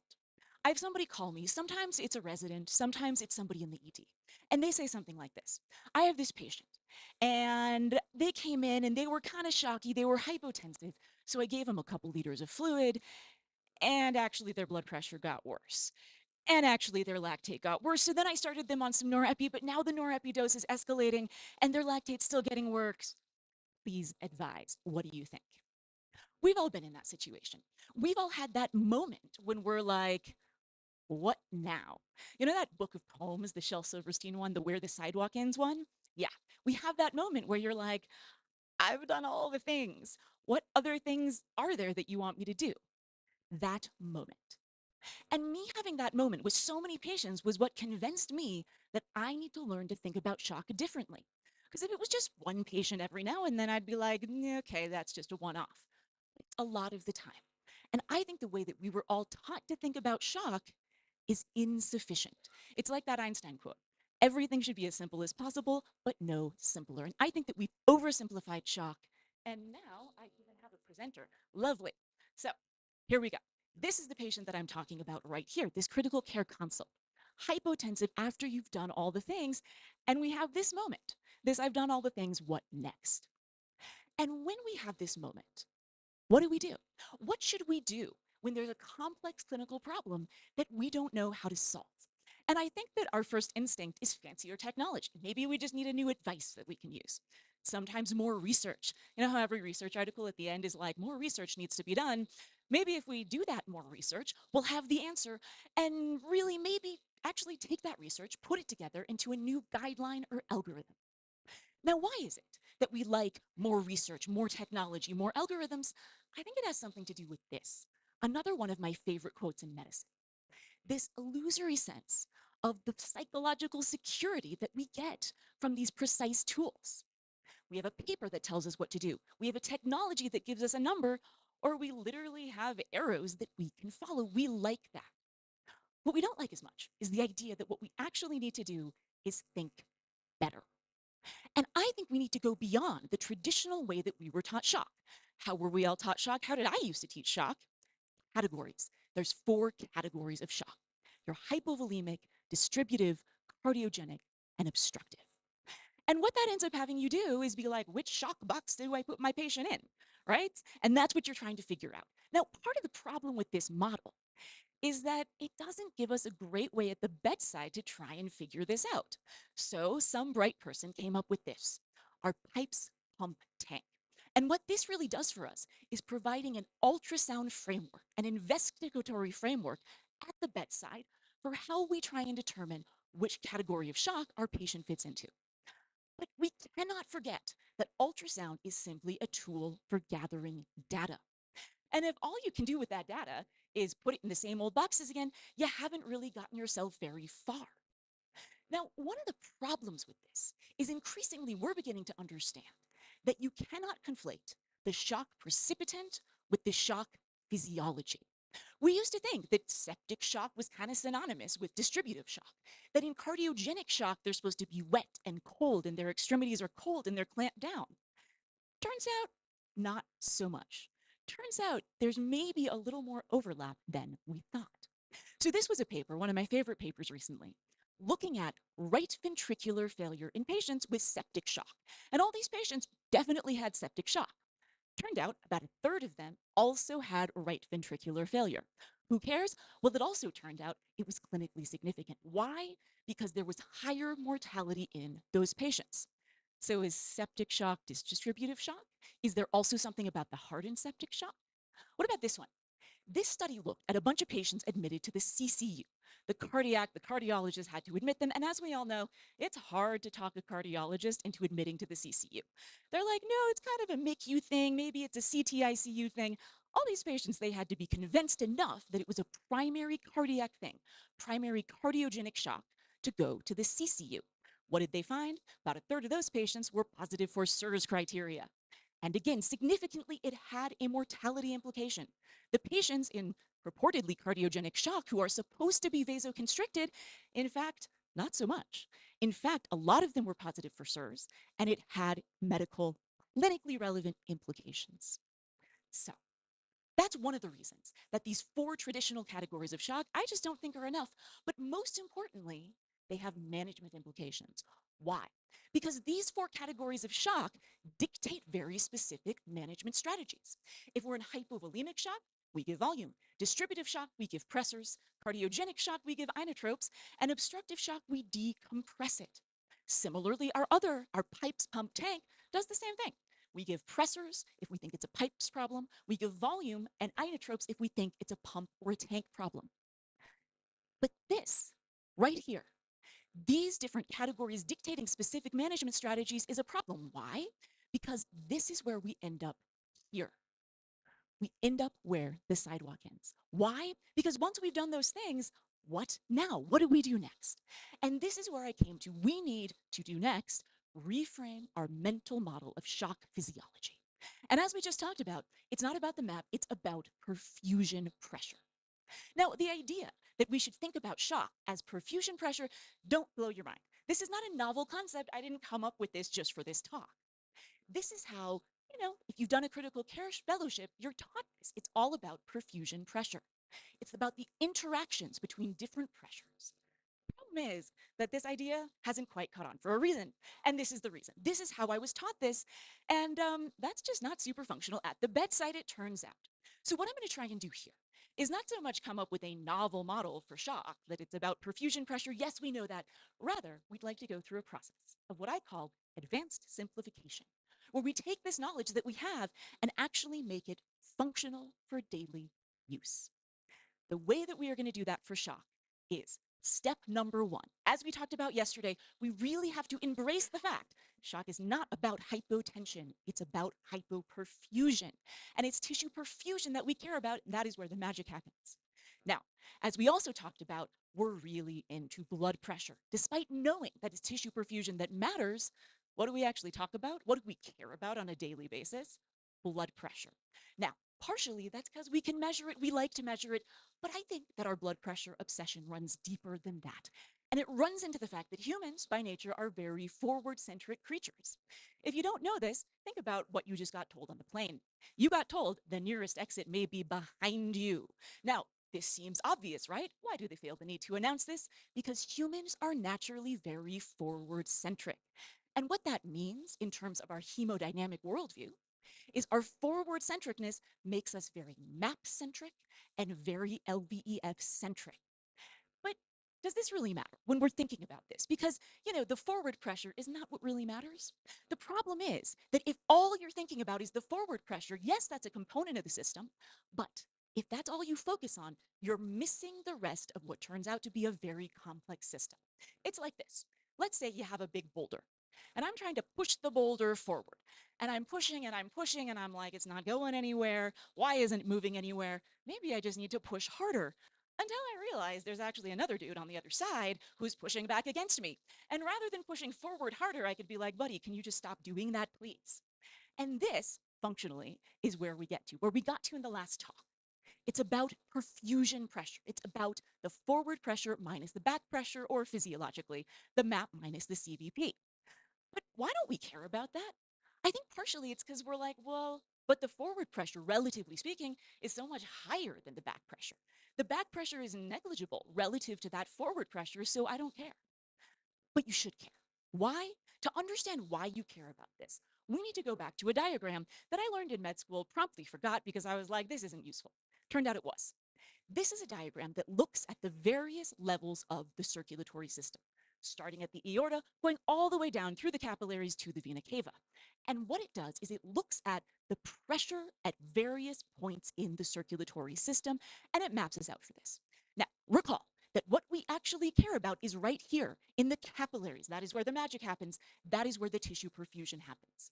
Now, the key thing to understand about this diagram, why it is important, is because look where the biggest drop in pressure happens.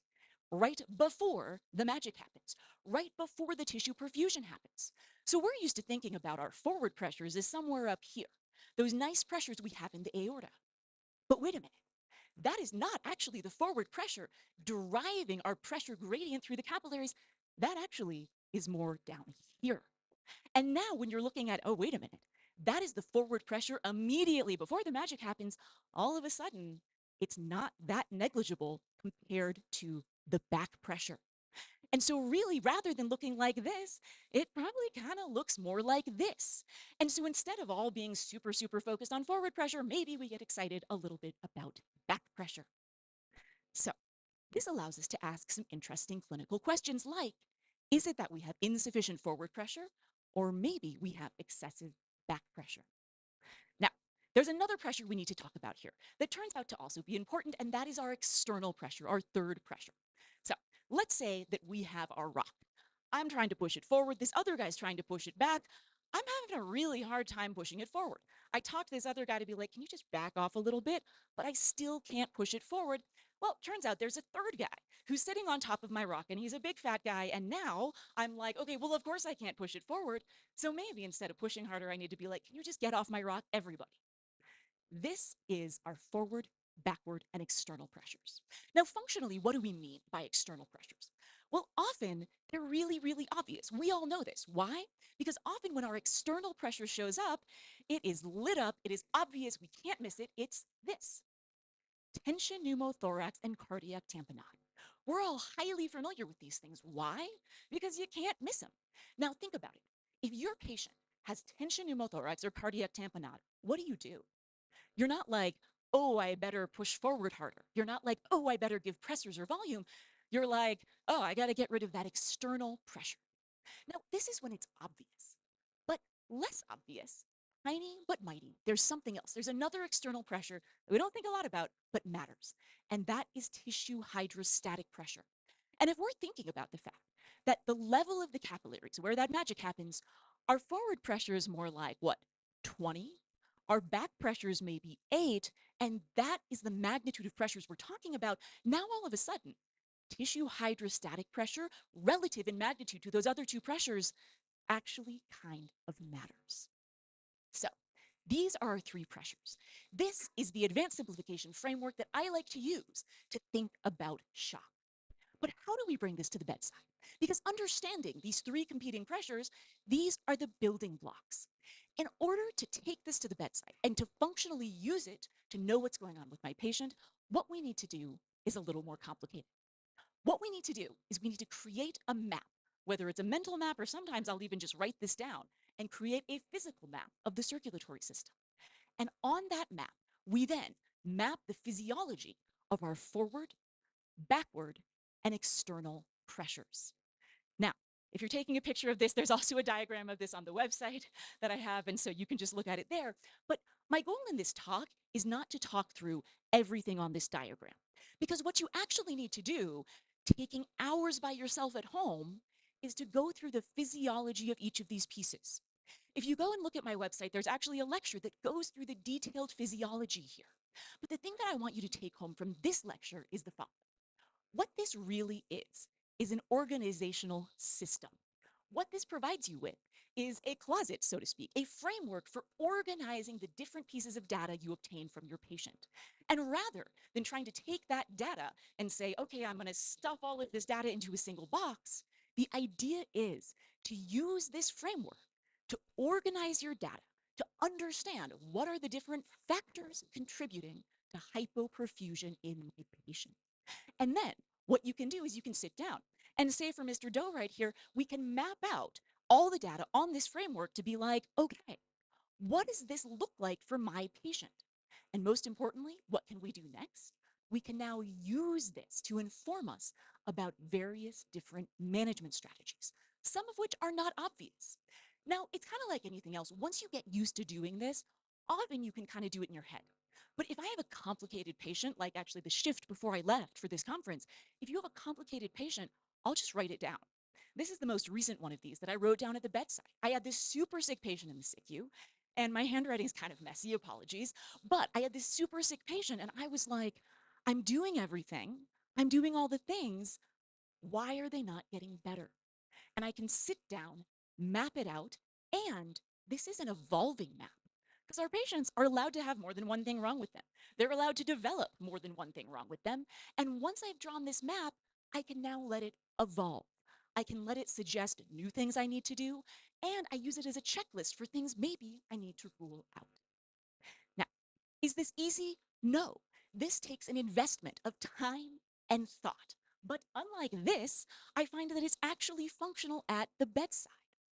And if we think about all the time we invest in medicine, I mean, how much time do we spend reading new journal articles, going to journal club? How much time do we spend updating ourselves on the most recent guidelines, or maybe looking into the most recent technologies? If we think about that time investment versus how little time we invest in learning how to think better, I would argue maybe our patients deserve for us to spend just as much time learning to think better, sitting down, developing these mental models, going through a framework, practicing thinking better, and using that strategy at the bedside. Because as opposed to our 4 categories of shock, as opposed to our pipes, pump, tank model, what I find is that this model, what it does for me, if I sit down, write it out with the patient in front of me, what it will do for me is allow me to figure out an approach to this patient right there and patients like them. And what it allows me to do is to avoid more moments like this. Thank you, guys.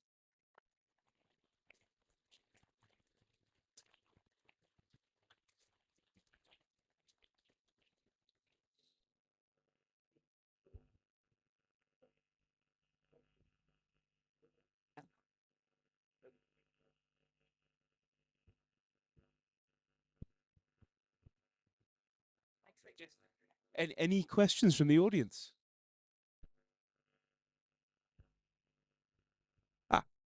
Front here. Thanks, that was great. And it's always nice to see some of your own biases reinforced by other people. The most common drug I prescribe is furosemide. And I was really excited to see there on your diagram, you know, furosemide and pressors and inotropes at the same time.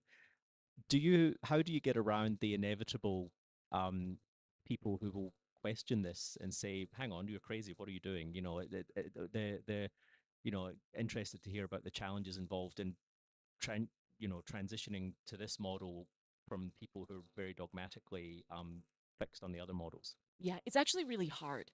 You know, people, as you've suggested, if you have a patient who's hypotensive and you propose giving them furosemide, everybody loses their mind. The nurses come up to you and they're like, did you notice the patient was hypotensive? And you're like, yes, that's why I'm giving it. Or they're like, did you see the creatinine's high? And you're like, yes, that's why I'm giving it. This is actually where the rock analogy came up, is I had this argument so many times that I was like, I need to find a way to explain this. And that's where I came up with the rock analogy. And, you know, I first started explaining it by trying to explain the physics, that pressure and flow are 2 different things, and everybody gave me blank looks, and I was like, that's not going to work. So I found a simple way to explain it to people, that it's about actually how much forward flow you have. And if we need to tell the guy sitting on the rock or the guy pushing the other way on the rock to move on, you got to find a simple analogy. And I also, if you're working with the same team, explain it over and over again. And what I find is there's 2 kinds of people. There's one kind of person who really actually wants an explanation, like they want to understand it. And for those people, I actually start drawing these diagrams, and when they see that it works, that's when they're really convinced. You got to show them it works a couple times. But then there's the kind of people who just are like, nope, it's hypotension, we can't give furosemide. And you explain it and they're like, nope, it's hypotension, you can't give furosemide. And you're like, okay. For those people, I still explain it in a great amount of detail and I try and talk really fast. And I usually do that until they're like, okay, I believe you. What they mean is stop talking to me, please. And hopefully by that, I can convince them that, yes, I know what I'm talking about. And then if I can show them it works, they don't know why it works. They have no idea what I'm talking about, but it's okay. So it takes an investment in your team, but you can get there eventually, but it's really hard when you have a new team. So it's difficult, but I think a simple analogy, them seeing that it works and sort of spreading it throughout the team. And I know it was working when I saw one of my residents drawing out this diagram for one of the nurses, and I was like, we are there, we got this. Other questions?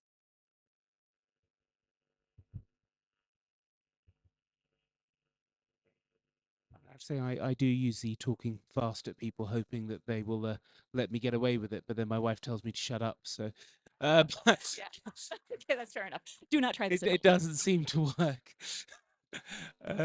Any other questions? Well, thank you so very much. 2 amazing talks. And I think one of the hallmarks of a great educator is taking something really complicated like that and making it simple. And thank you so very, very much. Thank you. So, just before the break, Michael Heller from Core Pulse would like to speak to us. And again, rather like the Bell guys, we can't do this conference without the support from the sponsors. And the nice thing about all the sponsors we have here is that they have a very practical application to our world, and the devices they provide make our jobs possible. I'll hand you over to Mike. Thank you very much. You will be there with the slides. That is fantastic. Yeah, then I'll just start and take the opportunity to thank the organizers for putting together another wicked Big Sick conference. It's my 6th one since we've been part of this from the very beginning. So I'd like to thank you guys to put in all that hard work throughout the year. That must not be easy. And I think we even see the conference evolving. You just told us, this is to go forward.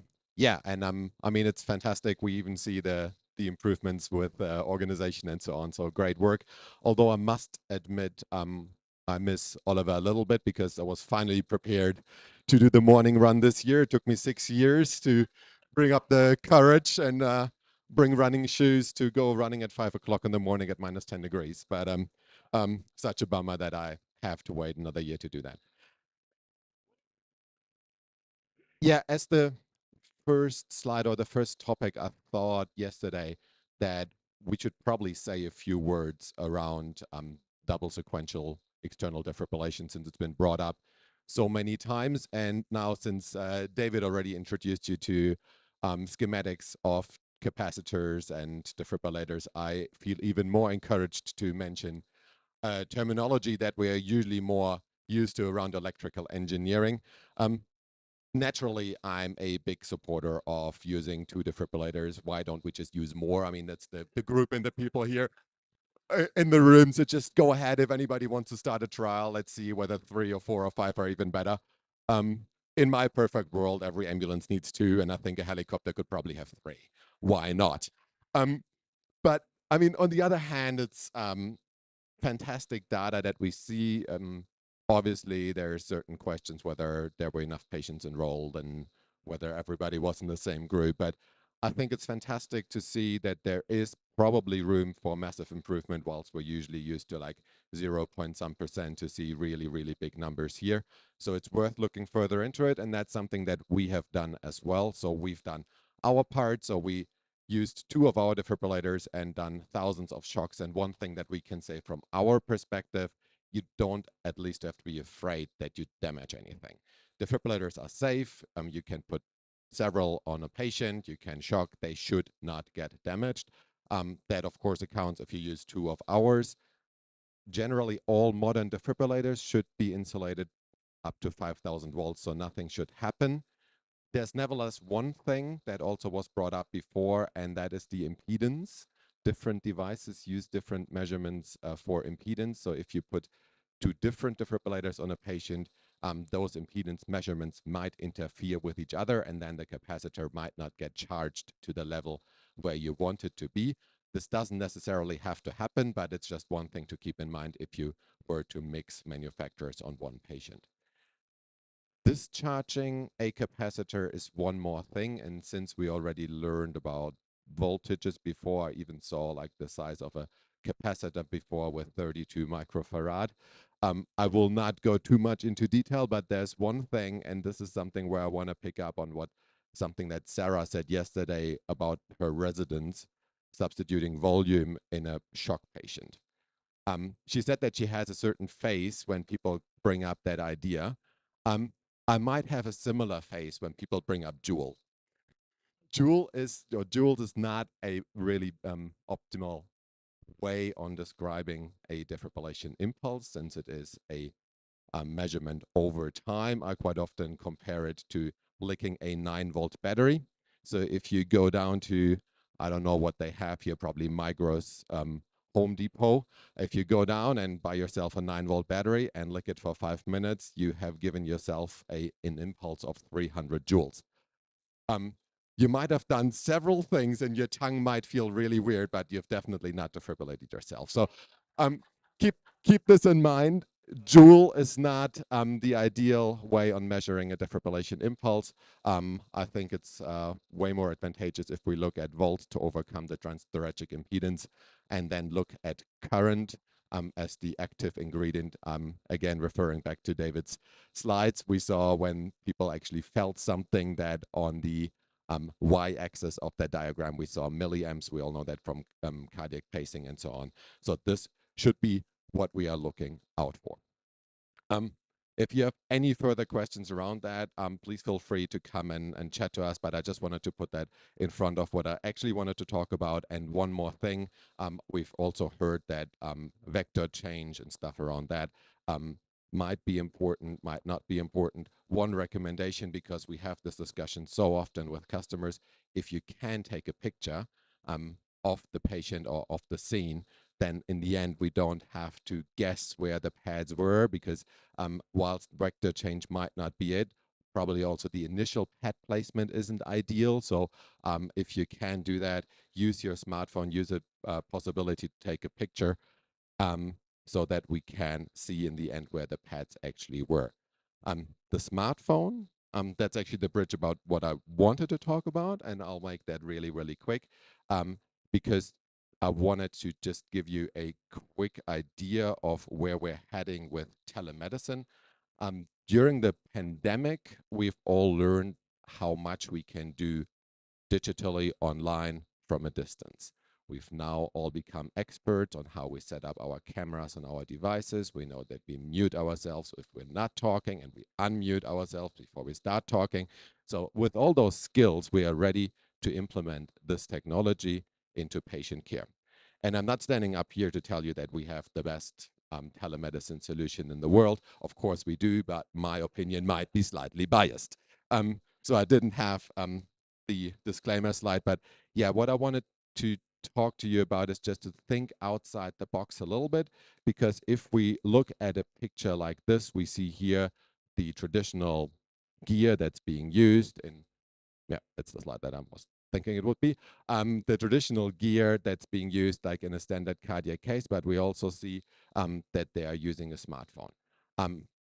Depending on the service and around the world, people tend to use the defibrillators at least 6 years. The majority of them use them 8 years, some even longer. So there's certain things that shouldn't go into a complex medical device that administers a couple of thousand of joules. And that's thinking outside the box, that we use technology that's available. So during the time the service has the defibrillator, they'll probably have 2, 3, 4 generations of smart devices, and they get better every year. So bringing this kind of technology into our telemedicine project, into our telemedicine approach, will make us a lot more flexible in the future. And that means performance, also usability. Devices such as phones we have in our pockets, we use them for everything. People can use them blindly in the middle of the night and in all different conditions. It also enables us, if we don't necessarily have to have a big complex medical device, that we include other participants. So telemedicine doesn't have to be traditionally between a non-physician in the field and a physician in a hospital or into a dispatch center. We can involve other stakeholders around the pre-hospital and in-hospital emergency care, or even non-emergency care. We can use it to leave patients at home, take strain of the ambulance services, and so on. And the same thing is for the receiving end. We can have situations, or we can have installations like here, if we have designated pathways where telemedicine consultation is happening. This is definitely ideal and has its absolute place. But if we don't have the capabilities, if we don't have the resources, I believe in the future we can do this on the go. And I chose a probably responding vehicles here where they do the same thing with a tablet. I thought at first I'll put a picture here of somebody sitting on their couch, but I don't know whether we're quite there yet doing this from a home office environment. But whilst we're probably not quite there yet, we will definitely be in the future, so that we can give telemedical consultation from on the go. And whilst this might be what we believe at the moment is the most practical, most innovative way to use technology, such as something like a body-worn phone and so on. I'm trying to get my hands on an Apple Vision Pro, so we can only imagine what this might look like in a couple of years whilst this technology evolves, and if we give it space in our telemedicine environments. And I would like to invite you, if you are planning any telemedicine projects, any approaches, how you want to bring this technology into your various services, to come and talk to us. Probably there is already a good solution that you can use. Thank you very much.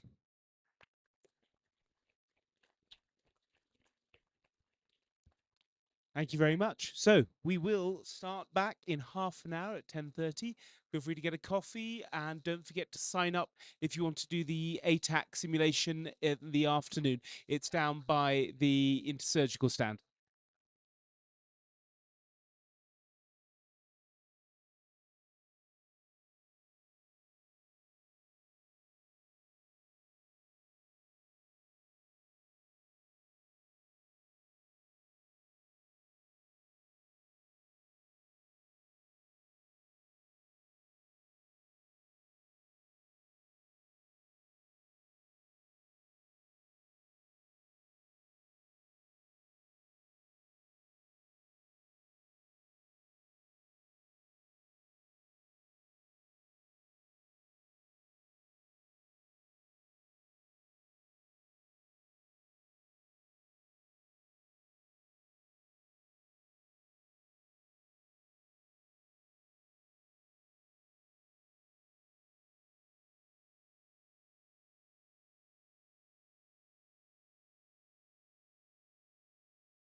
Could I ask you to start taking your seats again so we can restart the session in a couple of minutes?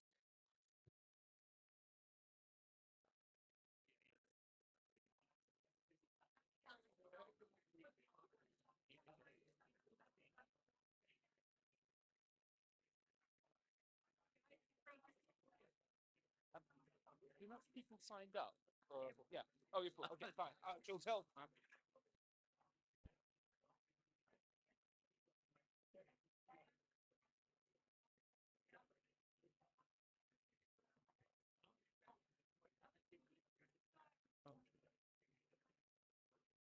You turn the other lights down to see if we can get them to go.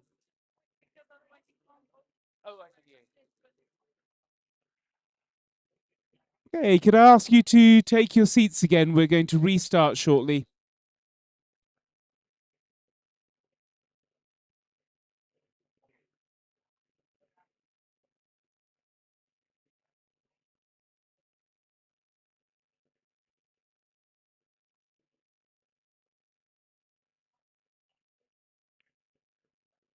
So the registration for the afternoon session from ATAC is already full, which is great news for those of you that have signed up, and for those of you haven't, I think they'll probably tell you to try and sign up for a course. So you can get one of those in about 3 years' time, I think.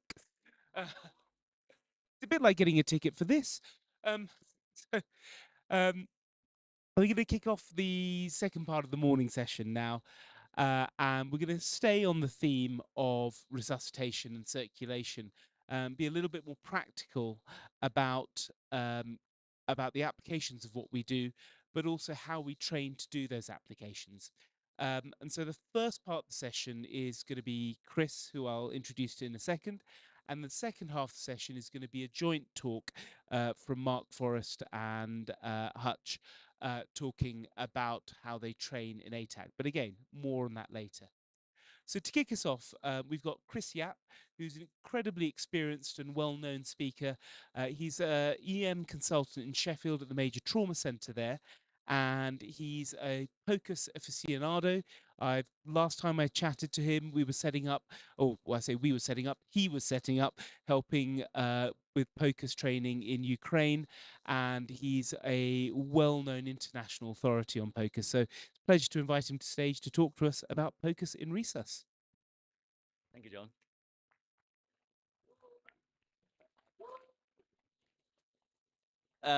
Matt, can I use this without the mic, or do I need to hold the mic? I need a mic. Okay, this is going to be interesting. Right, if you think, what is this idiot dressed up in his snowboard clothes? I just thought this is a conference in Zermatt, and for you, you know you're in Zermatt. But for our virtual audience, 70 plus, however, it looks like a normal conference. So this idiot is dressed for the sake of the online audience. Okay. So my name is Chris Yap. I'm an emergency medicine consultant in Sheffield.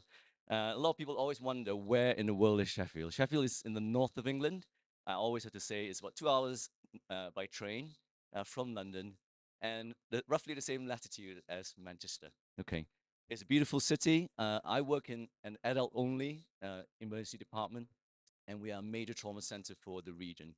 So we take in, our population is about 550,000 people, but we take in patients from the region with major trauma. What's unique about Sheffield is that our neurosurgeons, our urologists, they're based in a different hospital. That's the Hallamshire Hospital, but I work in the Northern General Hospital. So who are the famous people from Sheffield? Well, we've got the Arctic Monkeys. You know, some of you who are older, like me, may remember Pulp, may remember Human League. And then some of you may recognize Sean Bean, Harry Maguire. Sheffield United is currently at the bottom of the Premier League. Okay, so this is going to be a test of whether it works or it doesn't work. So can you get your cameras up and get the QR code? I want to see whether you're a friend or foe with me. Okay, so hold on, just bear with me. It should be working. Can you see the "Are you a skier, snowboarder" on? Everybody okay on the QR code? So you do need to respond in a while. So these are the bits where you can keep quiet, but later I'll need you to do some shouting out for choices. Okay, everybody got a choice? Yeah.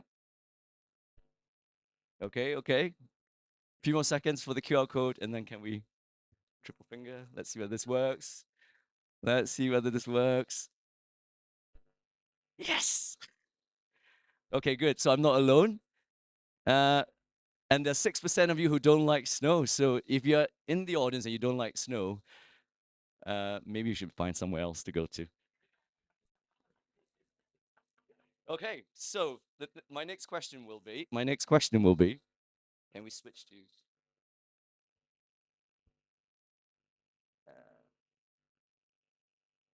Okay. There you go. So what do you do in your work, for your work? Okay, so I'm going to try again. And this is a word cloud, so I think we can activate it, yeah. I just want to, oh, let's keep it up. I should be able to switch it anyway. Yeah, it's all right.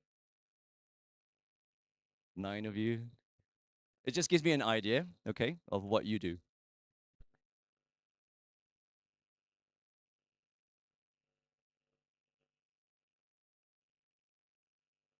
That is brilliant. So we have quite an eclectic mix of people here, okay? So my next question is, we'll move on to it anyway. It's okay, you can keep up on the slide. Yeah, okay. So do you use POCUS in your role? That's my question for you. Very good. Okay, so I'm going to start feeling like an imposter now because a lot of you are POCUS users, and I'm just going to cover how I try to use POCUS in our research room. Okay, I'm not sexy like you, and I don't do pre-hospital medicine. I don't wear orange jumpsuits. I don't fly in helicopters. I used to, but that was a long time ago. But anyway, so hopefully there'll still be something useful for you to learn. Okay. Okay, we're back to the slides.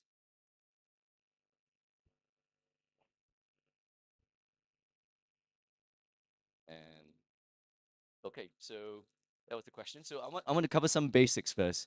And for some of you, this may be already really very easy. Okay, this is a subcostal view, and it's a very common view that we use in echo and life support for the trauma patient because the approach is easy.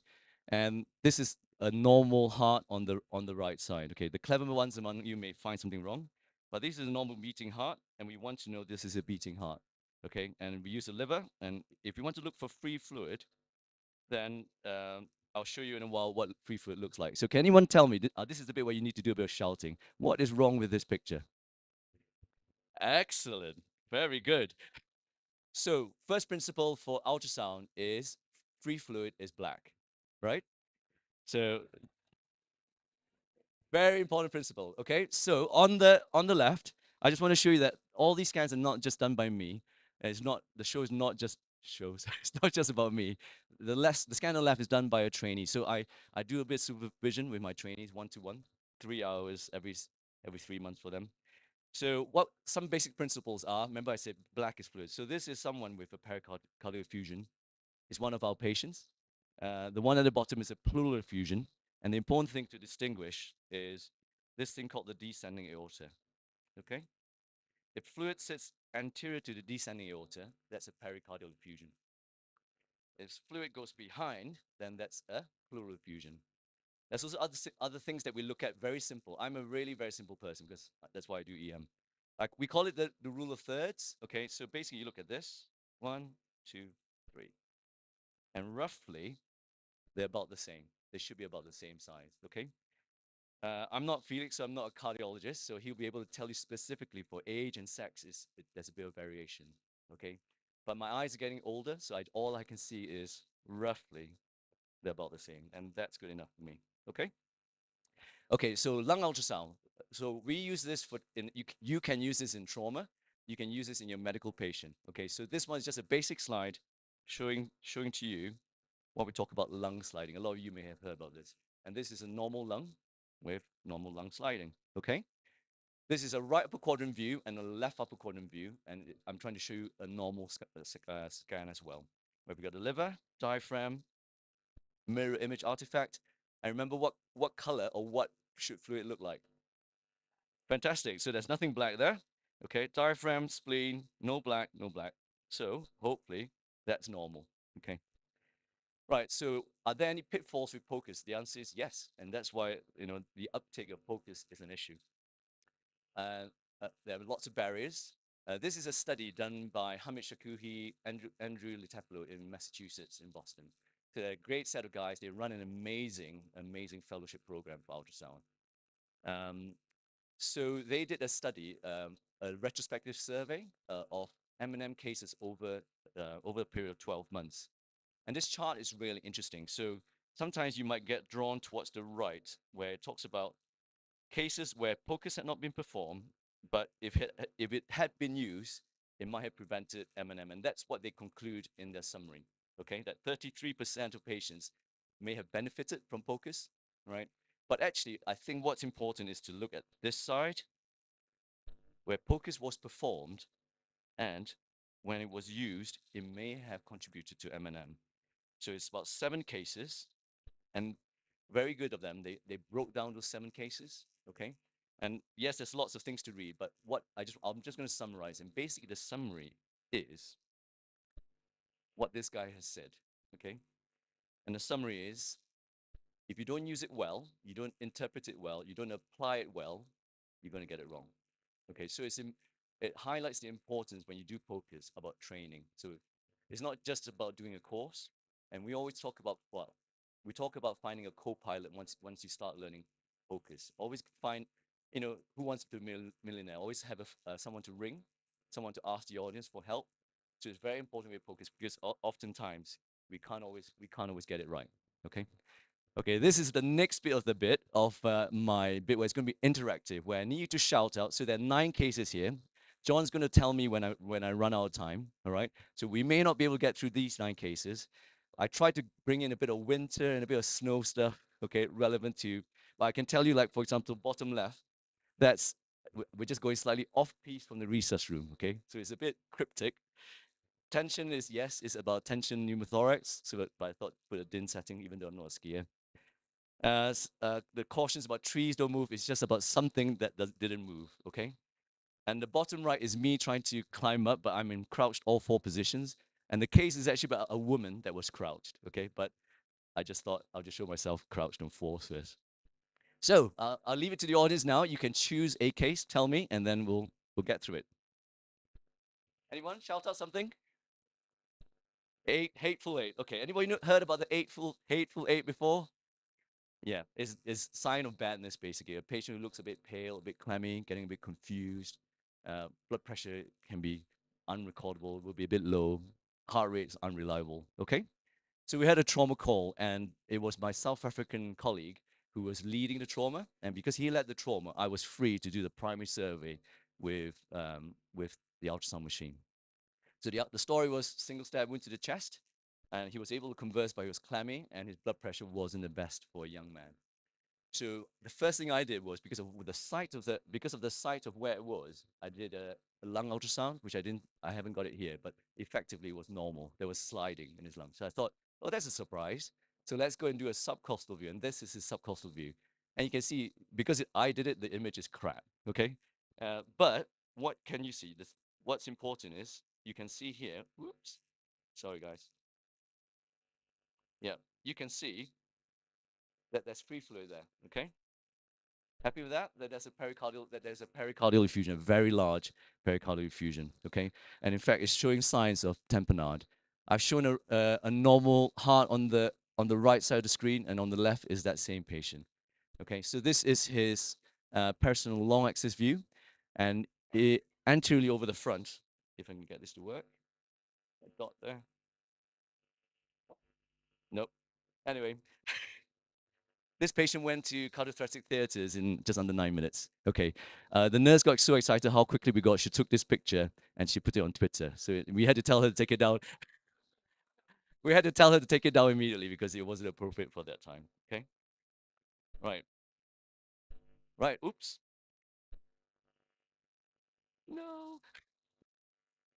I need your help in clicking on the home page for me. Thank you. The house, the bottom left. Yeah. And again, maybe. Okay, so another choice. I'm probably going to run out of time now, but COVID. Very good. So query. Oh, I need your help. Sorry. Okay. Thank you. So query COVID. So this patient was the early days of COVID. You know, you can remember how inundated we were with the latest POCUS findings, the latest way to ventilate a patient, etc., etc.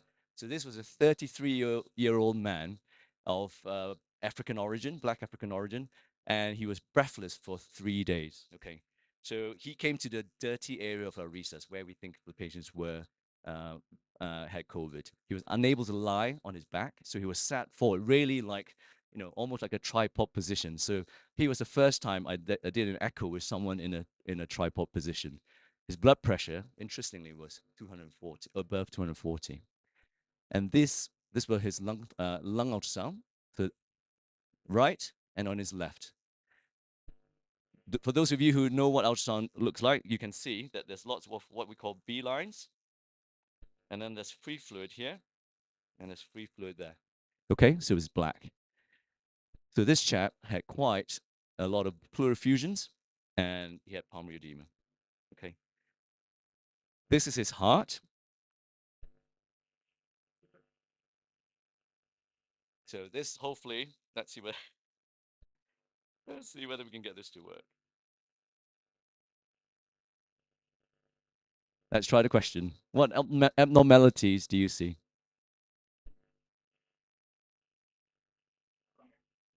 There's more than one answer, okay? And the reason why I like to use Slido is if you get it wrong, it doesn't matter for you. Yeah.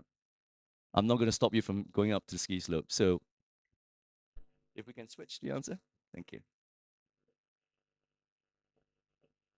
It should appear. If you 3 fingers up, and then choose Safari.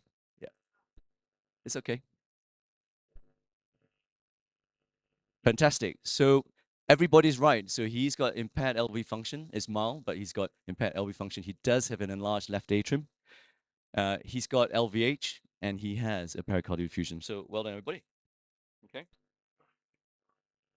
So back to the slides again, please. Thank you. So this is his short axis view, okay? And so normal, as I say, I'm quite a simple EM person. So the way I teach people is to just put a dot or put your finger in the middle, and you can see that it's not. It should come and squeeze right to the middle, and it really isn't doing that. Okay, so yeah, so this guy had quite significant impairment, and he had basically had renal failure. Nicole, I didn't need your help. Back to the home screen. Oh yeah, thank you. Okay, I think we've got time for one more case, and then, as I said, because of all my faffing. PA and Ross. Okay, so PA and Ross, PA and Ross, please. Okay, so this one, I won't be questioning you. I'm just going to show you some cases where sometimes you can get anchored in a certain thing, all right? So it's a 78-year-old gentleman, prostate CA, awaiting radiotherapy, collapsed at home. So comes in PA, but had Ross, and he's got an eye gel. This is ECG, and my clever colleague starts writing, and it really makes a diagnosis based on the ECG, which is fantastic. So I tell my trainee, okay, let's do an echo. Tell me about the LV function, okay? So this is a personal long axis view, and this is true to life. Our views are not rarely perfect, and that's what you need to remember. You don't have to expect a great echo, okay? So I'm going to cycle through some of the scans. This is a short axis view, okay? And then finally, this is a 4-chamber view. Subcostal view. So remember, I asked my trainee to look at the LV function. We thought, oh, LV function, okay, heart's pumping, it's not bad. So I ranked, and then so we were just thinking, what is the diagnosis for this patient? Then so we thought, oh, well, we need to scan the head, and we think, okay, possibly it could be PE, but we're not quite sure. Okay, so we rang the cardiologist anyway because we're going to send the patient to the scan. Then he said, oh yeah, that's really good. It's obviously a PE. I said, what do you mean? I said, well, Chris, this patient, can you not see has got a clot? So if you look down here, there's a bit of a clot there. Okay. If you look up here, there's a bit of a clot. So it's interesting how easily we can get anchored or who get to look at the overall picture. Okay, so I'm sorry I'm running out of time. I'm happy to show you some of my other cases, but POCUS can be used in trauma, can be used in a medical patient. Okay, but really I just I'm not winning, am I? Can you go to my hourglass to tell me time is up? Time is up. Okay, so before I go on to like really questions, I just want to talk about one case, okay? If I can get this to advance. So this is the next case I'm going to talk about is about a patient. Is whether whether POCUS would have made a difference in one of my cases, in one of my colleagues' cases. So they told me about this patient who. So our red phone went off. It was query posterior stroke, and they had an AB replacement a few days earlier. And then he basically on standing felt dizzy, and there was significant postural hypotension. So they rang the cardiologist to come and perform an echo because they were suspecting this patient had surgery. Okay, but all they saw was a small pericardial effusion. And then so they thought something's not quite right. So basically this patient was in resus for quite a while, and they thought they just need to get a CT. And surprise, surprise, the CT showed a massive right hemothorax.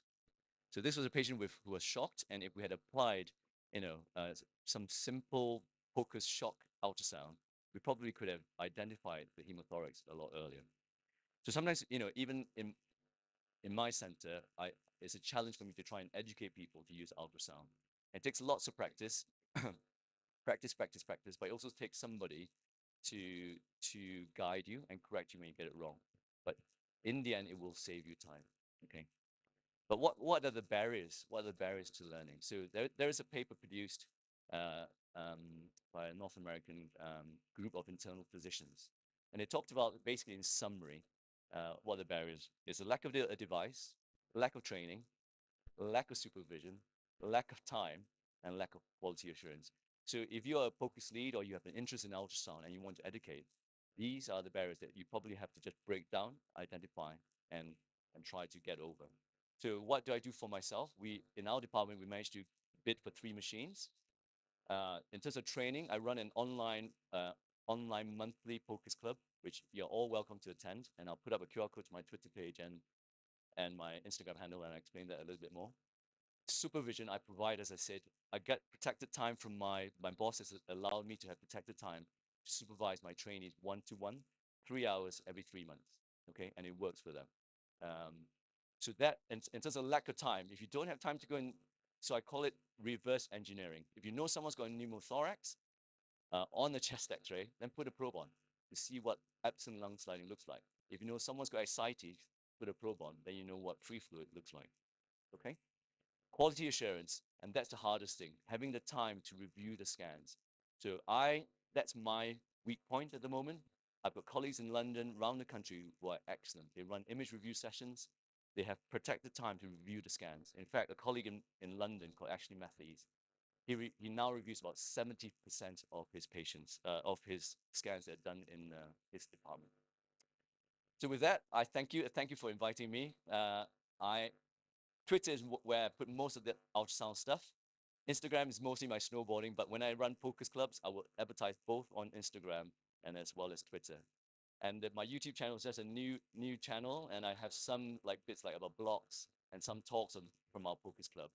All right, so thank you very much for inviting me. I'm not sure whether you're going to get me back again next year, but please continue your POCUS journey. I'm happy to answer any questions. All right, thank you. Thank you very much.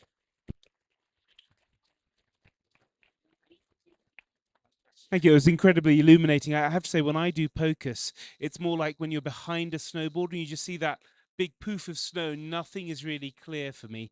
But I think looking at your slides, I think I'd need more practice and I need more supervision. Any questions? Well, so you have managed to get some protected time Yep. in your department to teach and do this. My experience with POCUS is that it is incredibly labor intensive to teach and maintain a program. So how do you do it? Because clearly you put hours and hours into this. Coming to places like this helps me keep motivated, basically. So you need to have a plan here, have a strategy, and start simple. So I started with simple POCUS clubs, training my local registrars, And then I started off doing it supervision during clinical time. And then when I realized it had it for myself, it had an impact on my patients that I was looking after. So I'll be supervising a trainee when they came in their protected time, but I was on the shop floor. And then I realized I went back to a patient a few hours after or something, because I was supervising. That's when I realized. So I presented a spreadsheet to my clinical director saying, these are we've got 18 trainees, 3 hours every 6 months initially. And then when I first ran it for the first 6 months, I realized we needed to follow up. So I've now increased it in the last 6 months to 3 hours every 3 months for every training that comes through. It's amazing, isn't it? Because you look at something like POCUS, we managed to close the loop with this effort, but we probably don't look at a lot of our other practice in the same light. Yep. And I'm not entirely sure what makes it different, because I think POCUS feels new and to me a little bit unfamiliar and scary, but I think it's very difficult to close that loop. Yeah. I think we can learn a lot from the anaesthetist, where in terms of learning, when you learn a skill, you have a trainer who's doing it, and there's a consultant literally standing over them and watching them, and sometimes we don't do enough of that in EM, in emergency medicine, because of time pressures, and that's why with the protected time, the trainees appreciate it. Yeah. Brilliant. Okay. Thank you very, very much. It was amazing.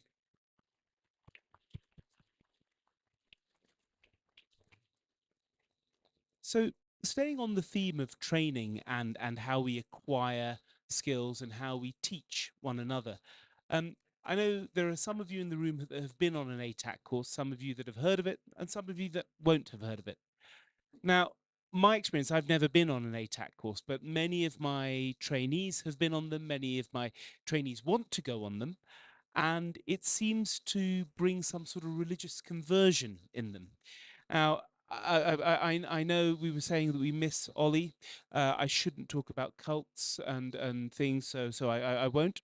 But ATAC seems to have a massive reach, and there's usually a good reason for these sort of things, because from the little exposure that I have had from people that have been on ATAC and the people that teach on ATAC, is the educational ethos behind the course is fantastic, and that's what drives people to find something new and different in education. So they've been running for 25 years now, and they're based in the north of England and the East Midlands. And the two speakers that we have now are going to co-present the remainder of the session. So there's Mark Forrest and Halden Hutchinson-Bazeley, if I said it right. And Mark is an ICU and anaesthetic consultant in Merseyside and Cheshire. He also is a HEMS doctor at Links and Notts Air Ambulance, where my former colleague Gareth now works. And he's medical director of ATAC and also of the Cheshire Fire and Rescue Service. Hutch is an ITU doctor in Manchester and also works on HEMS in East Anglia, and he's the deputy medical director for ATAC. And I think what they're going to talk to you about, I believe, is experiential learning and kind of looking at what's behind the curtain.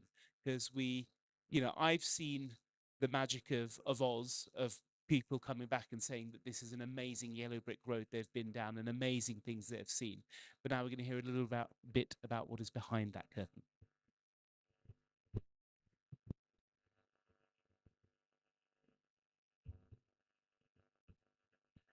Thank you very much for the introduction.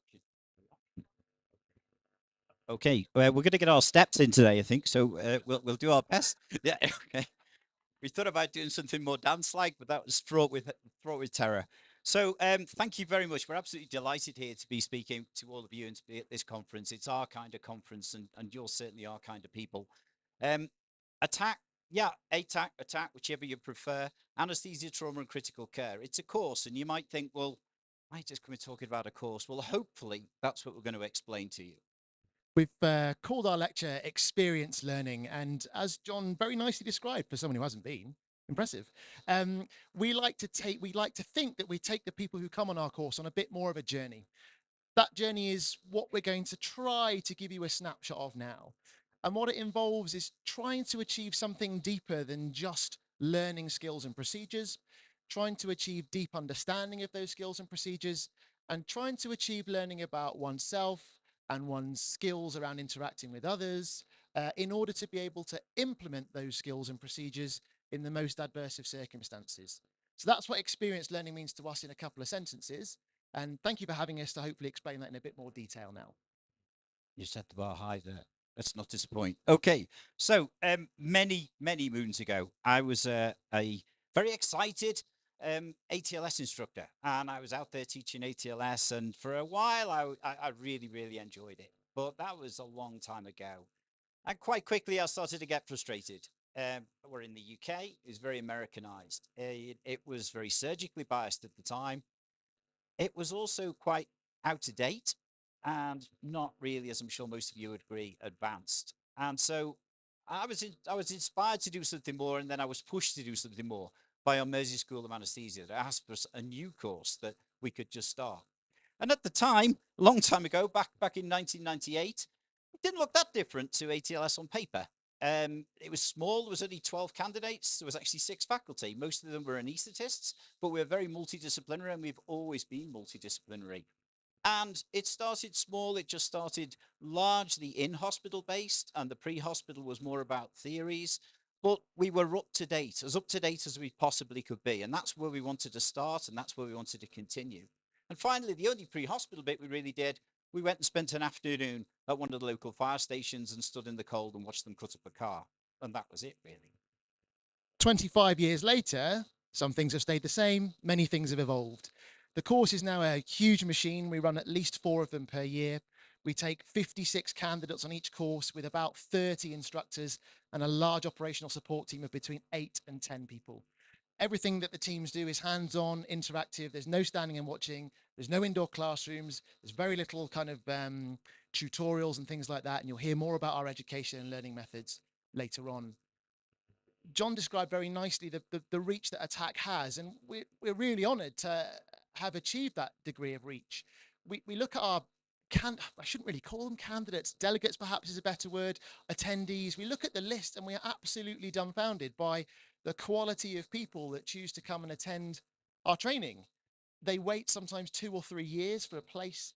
They travel from all over the world. We've had candidates from every continent, well, none from Antarctica yet, every other continent, and it's absolutely jaw-dropping the effort and enthusiasm people apply to come and learn with us.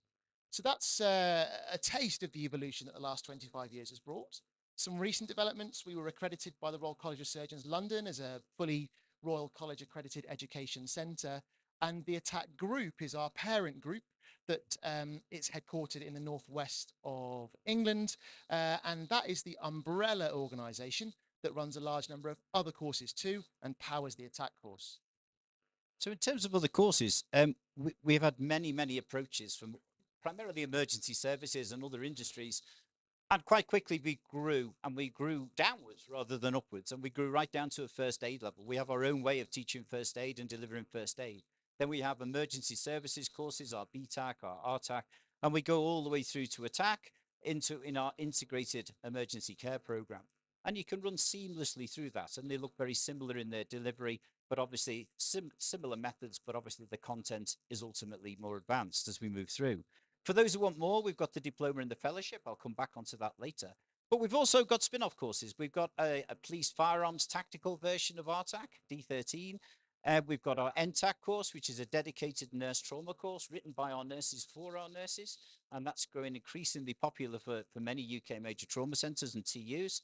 And then we've got an Attac HEMS course. It's much longer than the normal Attac course, and we tend to do it bespoke for individual HEMS organisations. In addition to that, many other courses with the Intensive Care Society, we developed SimCrit, which is ICU simulation courses. We've got our critical care transfer courses, our extrication courses, and our ATA series, our Educator, Simulator, and Resuscitator, which is what we're going to do a bit of this afternoon. So you can see many different courses. And of all those courses, everyone starts going, well, where's all the money go? Well, I wish I had a yacht. I wish I lived on an island, but I don't. The police courses and the fire courses, we have a team that teach those, and they have to be paid. They're an instructor pool that work for us all the time. But Attac is the most important one for me. From day one, Attac was not going to be about profit. Every single penny we generate through Attac goes back into Attac. No one gets paid to teach it. No one gets paid to direct it. We just turn up, we deliver, and the funds we generate go straight back into the course, which allows us to do some of the crazy things that we do. We love this picture. This picture features on the opening introduction that Mark, Jason, and I deliver for every Attac course. And we think it symbolizes us. There are shoes on the right-hand side as we sort of trot off to the right of the rest of the herd without our shoes on. We think it shows us trying to do something a bit different, trying to innovate, try to sow seeds, try to grow change. And one of those changes we summarize in the sort of course strapline, if you like, that we wear on our uniform, which is roadside to critical care. That's a phrase that we've used, well, before my time, since the 90s. I wasn't involved in Attac in the 90s. That'll surprise you, won't it? Still at school, I think. Probably was. Yeah, not even, sorry. Roadside to critical care is a summation of that departure from the herd and a nice summary of how we try to introduce challenging and alternative concepts. It means that what we do doesn't respect some traditional boundaries and some traditional hurdles, and it acknowledges that patients require sometimes some deviation and some adaptation to what we are routinely taught. Things that we've heard throughout the last morning and yesterday. And this phrase that we wear on one of our other uniforms, we have many, embodies what we try to do. We try to be positively disruptive. We try to challenge the status quo, reinvent, reinvigorate, reinfuse, and find alternative ways and approaches to understand things and deliver care. Something that we've been hearing over the last few days, really, more and more, is that it's sort of captured in this quote from back in 2005, and I liked it because it's what we're all about. It's about getting the right people with the right equipment and the right skills to the patient, and then moving that patient in a stable fashion to the right location. And yeah, this says it all for me. And one of the key things it says, though, as well, is in the old terms, we used to use stay and play. The golden hour we now know is a myth. As we heard yesterday, it's a window of opportunity. And for some patients, it might be minutes, not an hour. But it was a good concept in terms of time and that clock ticking for every patient. And something we drill home in Attac as we move through the course is, can we move? Can we move now? Or do we have to wait? Do we have to do something before we move? But if we can go, let's go. Can we do it on the way? And where are we going? And how quickly can we get there? Which is the most appropriate route? That whole, all the time, do we still need to be here? Or should we be somewhere else? So that's a bit of an introduction, if you like, to our ethos and what we set out to achieve with the Attac group and the Attac course. The next little section, I thought we would describe a bit about what our course is like. Some of you will have seen some of these things on social media. Some of you will have been to our course and experienced these for yourself. So the next bit's descriptive. It's what do we do? The first thing we have is an amazing team represented here in Lego. One of our instructors made this picture. There's a matching picture of one of our faculties in front of that exact setup, and he's copied each individual instructor in their uniforms. We love this because it represents the totally multidisciplinary approach of our faculty. Look across look across that photograph there. You'll see police officer, specialist rescue, firefighter, ambulance service, HEMS, healthcare senior management, fire service, military, hospital clinicians, you name it. We've probably got someone who is expert in one of those fields on one of our faculties. We're truly multidisciplinary, and so are our teams who come and join us. We also have, as I mentioned earlier, a really big operational support crew. The amount of gear you're about to see explains why. This is our storeroom for the Attac course. It's headquartered in the northwest of England. We turn up now with 3 7.5-ton vans, and it's still full. We're about to upgrade to a sort of big lorry, aren't we? The ops support crew are absolutely essential in making this happen, and that's a lesson hard learned. We have probably tried to wing that a bit too much in the past by just getting instructors to run around and sort things out on the sly. We couldn't do it without the ops support crew. We have at least 8 of them on each course. The machine behind the course is quite something to behold. So this is what everyone tends to think of with Attac. This is what tends to get posted on social media. This is what everyone gets excited about when they see this sort of thing. And this is the kind of sims that we generate. They're large scale, they're very complex. They can be going from the most simple interventions right through to some really, really advanced stuff, the sort of stuff we've been discussing. But what people don't tend to realize is that in reality, about 50% of the course is in hospital. And for many of the faculty, while everyone likes to do the sort of Gucci scenarios outside with all the things you've just seen, we've worked really hard to try and make our in-hospital ones more exciting and to get more interventional and to let people actually do procedures and get far more involved and engrossed. And that, again, is something we're going to explain a little bit more as we go through now. We can't do that without a hospital, and we don't teach in a hospital. We teach on a fire service training centre, so we have to construct a little hospital. And here's one of our resus bays. We create a small resus room of 3 bays. Each bay has a proper ED trolley. On the left-hand side, you can see the airway trolley. On the right-hand side, you can see the resus room trolley with breathing, circulation, vascular access, that kind of stuff. Monitoring on the top, and then all the other equipment that you'd expect to have in a resus room. Surgical procedures trolley, drug cabinet that contains all pre-filled syringes of critical care medications, infusions at the bottom, cardiac arrest medications, Penthrox, hypertonic saline, you name it. We try to simulate that environment as accurately as we possibly can. And it's essential to get the enthusiasm and the detail there for our hospital work just as much for our in-hospital work. We found through doing that our predominantly hospital clinicians learn a huge amount in the pre-hospital environment, and our predominantly pre-hospital clinicians learn a massive amount from being outside of their comfort zone in a fairly accurate representation of a hospital resus room. So I hope as we move through this, you're all going to get something to take away to your education. And one thing we thought for a long time is, oh, do we want to get rid of lectures? Why don't we just put stuff as pre-learning or put some podcasts out? And yeah, we can do that, but that's sort of what everybody does. But we came to realize that if we're going to set these really complex things up, it takes time. And so we use the lecture time to do that. If you come on our course, you will not find a faculty room full of people chatting and drinking coffee. The faculty are exhausted by the end of the course because the stuff they generate, the scenarios they generate, take time and effort to create. In terms of our lectures, though, we are very much TED style. You know, it's not death by PowerPoint. They're usually 20 minutes, 25 minutes. We work really hard to make the sessions as interactive and as educational and certainly as up-to-date as possible. And there is no death by PowerPoint. And I'd like to think that most of our lectures could put on a stage like this and would entertain the crowd. In terms of lecture theatre, part of the way we do that is we work hard on AV. We have a team that, particularly Jason and Holden, who are a bit obsessive about it. And you notice there, that's the view you see from the stage.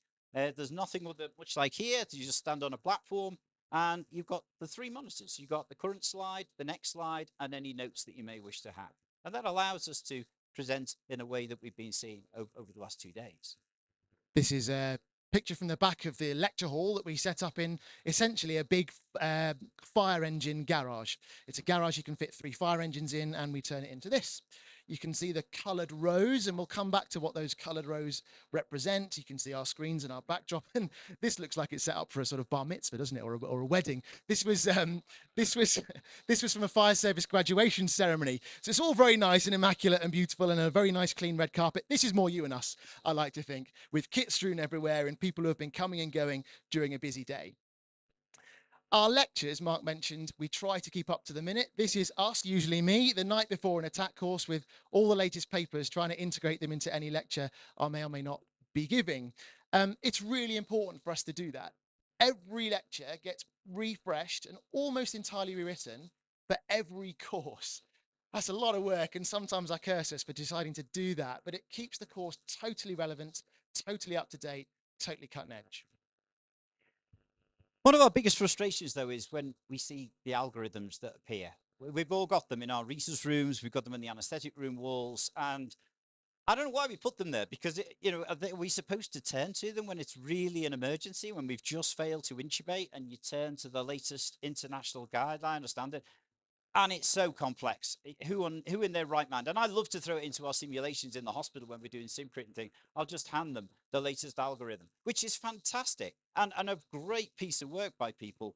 But the last thing in the world you want when the adrenaline is pumping and you've got the gloves of panic on. And so we like to keep our algorithms nice and simple as we can. And this is our emergency airway one. And you can see on it, we start with an initial plan. We have a bailout plan, and then we have an emergency plan. And it's color-coded as well. And surprisingly enough, the color coding matches the airway trolley. It also matches the shadow mat. It also matches our intubation role. So it all fits together. So if you're so panicked that you cannot remember what you do for a bailout, you go to the relevant yellow amber colored section. Or if it's now an emergency, you go straight to the red. And that's where you'll find your answers. And it's simple and it's easy to follow.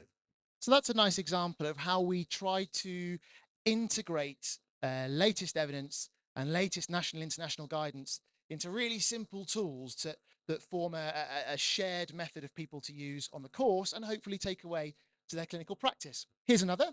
Some of you may have seen Samurai Laser in the bar last night. This is how we've amalgamated all of the national and international publications and guidance on vehicle extrication. Complex. It's complex. The evidence is complex and difficult to interpret and difficult to translate across systems.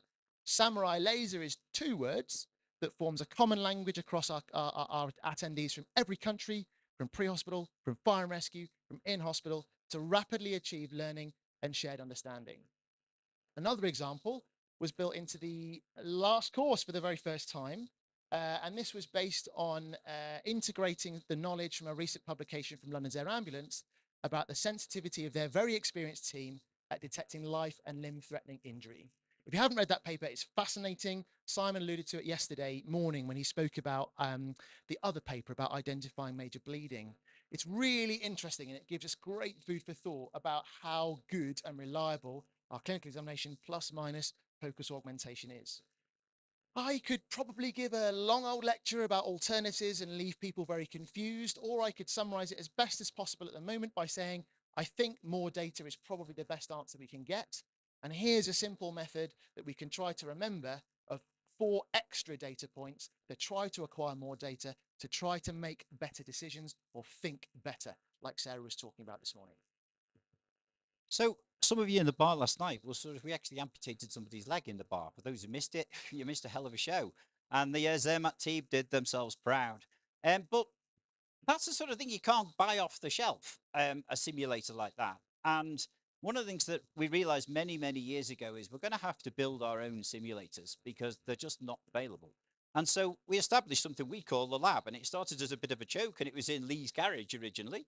And now it's migrated, and we've now got a whole department at the base where we build these things. We don't buy them, we build them. And we've had to get into all sorts of material science technology, which anyone can do. It's not rocket science, how to mix silicon and how to make different consistencies and colors and things like that. It does take time, though, and time and passion for what you're actually doing. But when it comes to simulators, you've got to think what you're trying to achieve. If your simulator is just to how you sit on a horse for 3 hours on guard duty, well, then this is probably fine. But on the other hand, if you want to learn to gallop across the fields and jump fences and hedges, well, clearly this isn't going to meet what you need. So you've got to think, how complex does this simulator need to be? And we've certainly seen in some places when we've got into things like VR and AR, hugely complex simulators, a bit like METI and those sort of things that are just way past what we actually need. And while we're talking about METI and SimMan and the plastic simulators, we hate them. We absolutely hate them. And you'll hardly see a plastic mannequin on our Attac course. We like live actors because we can program them, brief them, and they behave exactly as we want them to do. And this is usually what happens to our mannequins. They get taken apart and turned into a skills trainer or a skills simulator. And we've had them all and spent a fortune on them in the past. And now they've gone, long gone.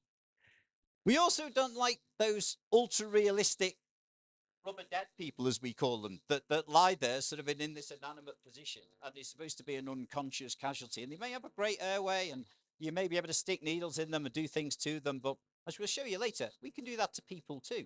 And our people move and breathe and scream and cry and do all sorts of crazy things. So very expensive. I'd just leave them for people to just like playing with rubber dead people, and that's not for us. So here's a couple of pictures of the simulators that we choose to use. They're real people with real professional artists applying casualty simulation. And if you want to learn more about that, we're doing some practical demonstrations and some explanation in the workshop this lunchtime.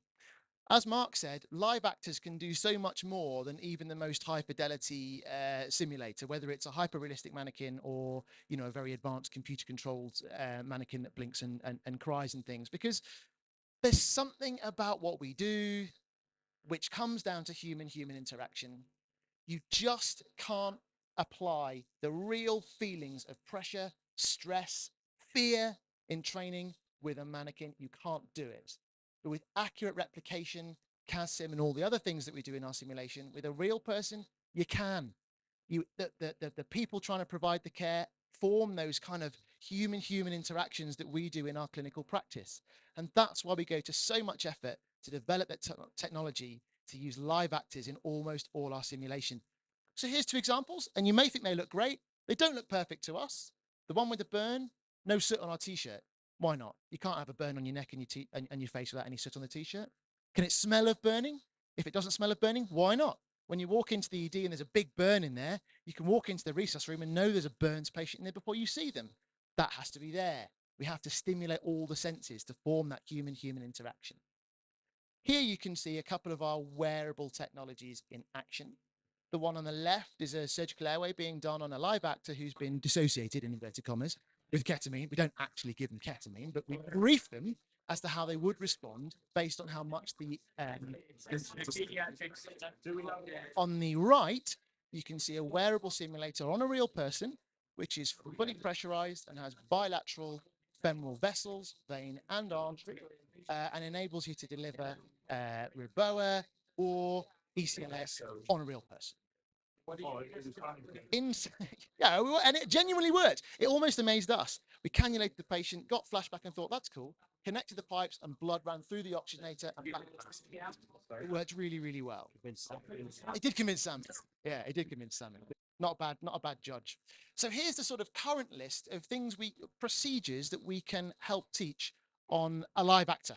We can do live actor surgical airway, thoracostomy, hysterotomy with a wearable simulator. We could do transfusion with some wearable cannulas that are connected to some reservoirs. We could do amputation, as some of you saw last night. We can insert a BOA, and we can deliver ECPR. So wearable technology on live actor simulation is absolute core of how we deliver our training to promote that human-human interaction, which is core to how we deliver our trauma care. You can have an amazing actor, you can have an amazing scene, you can have an amazing simulation, but the team need to be able to do their amazing care with some amazing equipment too. So if you don't put the effort into the equipment, you just have some shambolic training bag that gets looked at once every 6 months and tipped out because it's full of 5mm syringes and nothing else useful, your training isn't effective enough. So we put a lot of effort. Op support crew do this, bless them. Each team has 3 kit bags, one of the big ones and 2 of the small ones you can see in front, absolutely chock full of gear. We give them proper critical care airway equipment. We give them arterial lines. We give them infusions. We give them pumps. We give them a simulated Credo box with blood products in it. We give them a simulated blood warmer. You name it. If you've got that in your critical care service, we want our teams to be able to train with it. And so we have to deliver them excellent and thorough simulation equipment. And alongside that, you have to have monitoring too. We never do critical care cases without monitoring at some point. And so we shouldn't shy away from that. Every team, whenever they're in the pre-hospital situation, has one of our simulated Corpos 3 monitors. And every team in the resus room has full trolley top monitoring, as you would expect in the hospital. So by doing that and providing the information that the candidates need, you try and avoid the voice of God. If you watch us do a sim, you'll see candidates. Even last night, we saw it with the Zermatt guys. They were saying to us, is he awake? Is he breathing? And all we say is as you see it, or we'll even step back because we'll have programmed the actor, we'll have set the monitor, we'll have prepared the equipment, we'll have set the scene so that every bit of information they need should be there in front of them. If they request a scan, if they request ultrasound sim, we'll provide all of that if we think that is key to achieving the objective. And we'll put all in. We try and avoid the voice of God, as in the talk over their shoulder, as much as we possibly can. And by putting all these elements together, everything from the initial pre-alert they get, whether it's through a telephone, whether it's through a pager message, whether it's through radio comms, they get the initial message, and then we'll build all of these other elements we've been talking into creating the sim. And there's a lot to think about, an awful lot to think about to get your objectives and to achieve what you wish without lots and lots and lots of injects as you're moving through. And one of the things that we get challenged as, okay, we're telling you all this great sim stuff and everything else. Well, we've been challenged. We've been challenged quite hard by several conferences around the world. One of the biggest challenges we had initially was we want to run a sim involving every person in the audience. And we thought, how on earth are we going to do that? So we looked at the program, and then we saw a tactical session, and we thought, oh yeah, that's got our name on. So we stormed the building and took everybody hostage.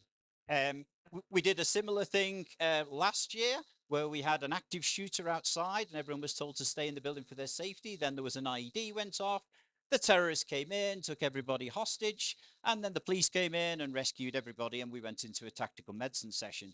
But there's a lot to think about there, months and months and months of planning to achieve that. Lots of logistics to think about, psychological welfare being a huge one with things like that. Other ones we've done Reboa on stage, we've done ECPR with Samu, all live on stage, taking months and months of planning. So Mark, here's one of the challenges we received for a conference. Is it possible to do a resus hysterotomy live on stage on a real person and run that simulation from the scene all the way through to hospital? So this was going to be one of our biggest challenges. And we really did wonder how we were going to do this. And there was lots to think long and hard about it. And then we thought, no, let's go better than that. What we're going to do, our sim's going to start 6 months before the conference. So it was about a junior doctor that was pregnant, and she was going to crash on the way home and sadly end up having a resus hysterotomy by her own team in her own hospital. There was a lot of psychological things the conference wanted to explore. So we said, okay, so we created Jules. We created her on social media. She had a whole family. She had a dog called Ben. She had a husband. We had her scans. And believe it or not, over 25% of the people attending the conference knew her and followed her on social media. Even more than that, when they turned up on the day, just thinking that she was somebody, they didn't even know Jules really. They turned up on the day, she was ushering them to their seats. She served them coffee at lunchtime. She was helping out generally around the session. And then suddenly, when the sim actually started, you could see people were, we know this person. Why do we know this person? We played a very little clever game with them with all those subliminal inputs. And yeah, it was a really interesting thing to do 6 months before. But then there was the actual scenario itself, and we had to film it in 2 different countries. We had to film it in the UK and over in Australia, where the sim was going to be delivered. We had to film a crash a car, be extricated from the car, resuscitated, transported to hospital, and ultimately by Sydney Hems, and then taken into the resus room, which was actually live on stage. And then live on stage, as a live actor, wearing a wearable, we delivered the baby and resuscitated both mum and baby. So we pulled it off. So you've heard a bit now about what we do, how we simulate, and some of the techniques behind how we deliver this type of training. We've only got there, though, through a bit of trial and improvement. And so there have been many ideas that we've had along the way that we've left behind us. And it's only fair to share with you some of those things so you can see how we've developed and got to the point we are now. The first one is these. Courses always had a demonstration in them, and ours was no different. It got quite big, particularly when the course swelled to 56 candidates. And the roller shutters that you can see on the right-hand side would come flying up, and there'd be police vehicles, ambulance vehicles, a fire appliance, a patient there, a critical care team doing an RSI. It's all very impressive, perhaps, and it was quite impactful when you come to a course and you see that on your first morning. But we sat and we thought about it, and we realized that, well, it's impactful and it looks impressive, but we don't bring people here to have things that look impressive. We bring people here to have meaningful experiences and deep learning. Were they learning things? 56 people standing around watching 2 people do an RSI? No. Demonstrations? Gone. Here's another one, an invention from the lab. No sharps training or NST. And that's because we wanted to improve the safety of the course. Not that we'd had any incidents, but we thought it was worth doing anyway, and take all sharps away from any training. So there was no chance of injury to any attendees, in particular to any actors. So we did some material science work. We found this stuff called funky foam. We made these scalpels out of some plastic that would cut through the material. And then the actor and the team were protected from any potential sharps injury. We learned a couple of things. The first thing was, despite best efforts in the lab, we couldn't get it to feel right. And if you're learning procedures, practicing procedures, it needs to feel right. Because if it doesn't feel right, cometh the hour, your training may let you down. Despite best efforts, it never felt quite right. And the second thing is, we realized that we were perhaps doing the attendees, the candidates, a disservice by not allowing them to use sharps under supervision in high stress, high challenging environments in order to be able to use them safely in the real world. NST, gone. And now we have inbuilt Kevlar protection for all of the live actors. and closely supervise real sharps use on the course instead. One of the other things that's gone, and it was a real favourite of mine, we had one of the first immersive spaces. We found a company that used to do it for children with special needs, and they'd never done it for medical. And this was over 10 years ago. And our first one was actually it was a tent that we could back project onto the sides, and we could we could switch the environment in a matter of seconds, put some props in. I'm sure you've all experienced them now and encountered them. This was our 4th generation one. And it got better and better. And I loved, initially there was motion tracking and contact with the wall, and it started to become what I used to call the 21st century classroom. You could sit people in it and teach on all 3 walls. You could run a keynote on one, you can run video on another, you can run 3D for medical and off your iPad and rotate the anatomy on the other wall. It was a phenomenal tool. Took a long time to prepare it for that. And often we use it, this is our Attac course in there, and often we just use it for them to get a simple algorithm up or a scan up or something like that on the wall. But as time went on, we started to realize we're putting props back in it. It was becoming more and more like a sim center. And for the amount of effort in setting it up, we didn't really feel we were getting much more than just having a big TV there in the corner. So we've moved away from it. And I'm a bit sad about that, but they're costly and they're often not used anywhere near to their full potential by lots of places that are invested in them. And that's really frustrating to see. Another thing, lots of our courses, the lesser courses, and that's not disrespectful, but the first aid courses and some of the emergency service ones, they like a paper manual. They like to have it in their hand. They don't like it electronic. And the Attac manual went electronic a long, long time ago. It's always been free online. I'll come back and mention that in a second, but it's been free and available for anybody. And it's just been there online for a long, long time. And although they like the paper version, we like to keep moving with the times. Other things we've tried, AR I mentioned earlier on. One of the things we did with AR, there was something called HP Reveal that was available, and we used to run large triage exercises where you'd literally go to the casualty and you'd look with an iPad at their QR code or their logo or whatever else we'd used as a trigger, and it would tell you their physiology. It would tell you what you find, and it was fantastic. And then they took HP Reveal away because presumably someone thought they could sell it or something instead. We've also looked at some of the really high-end VR and AR systems, and they are great, and they're really great to play with, but they just price themselves way out the market. They're crazy, crazy money.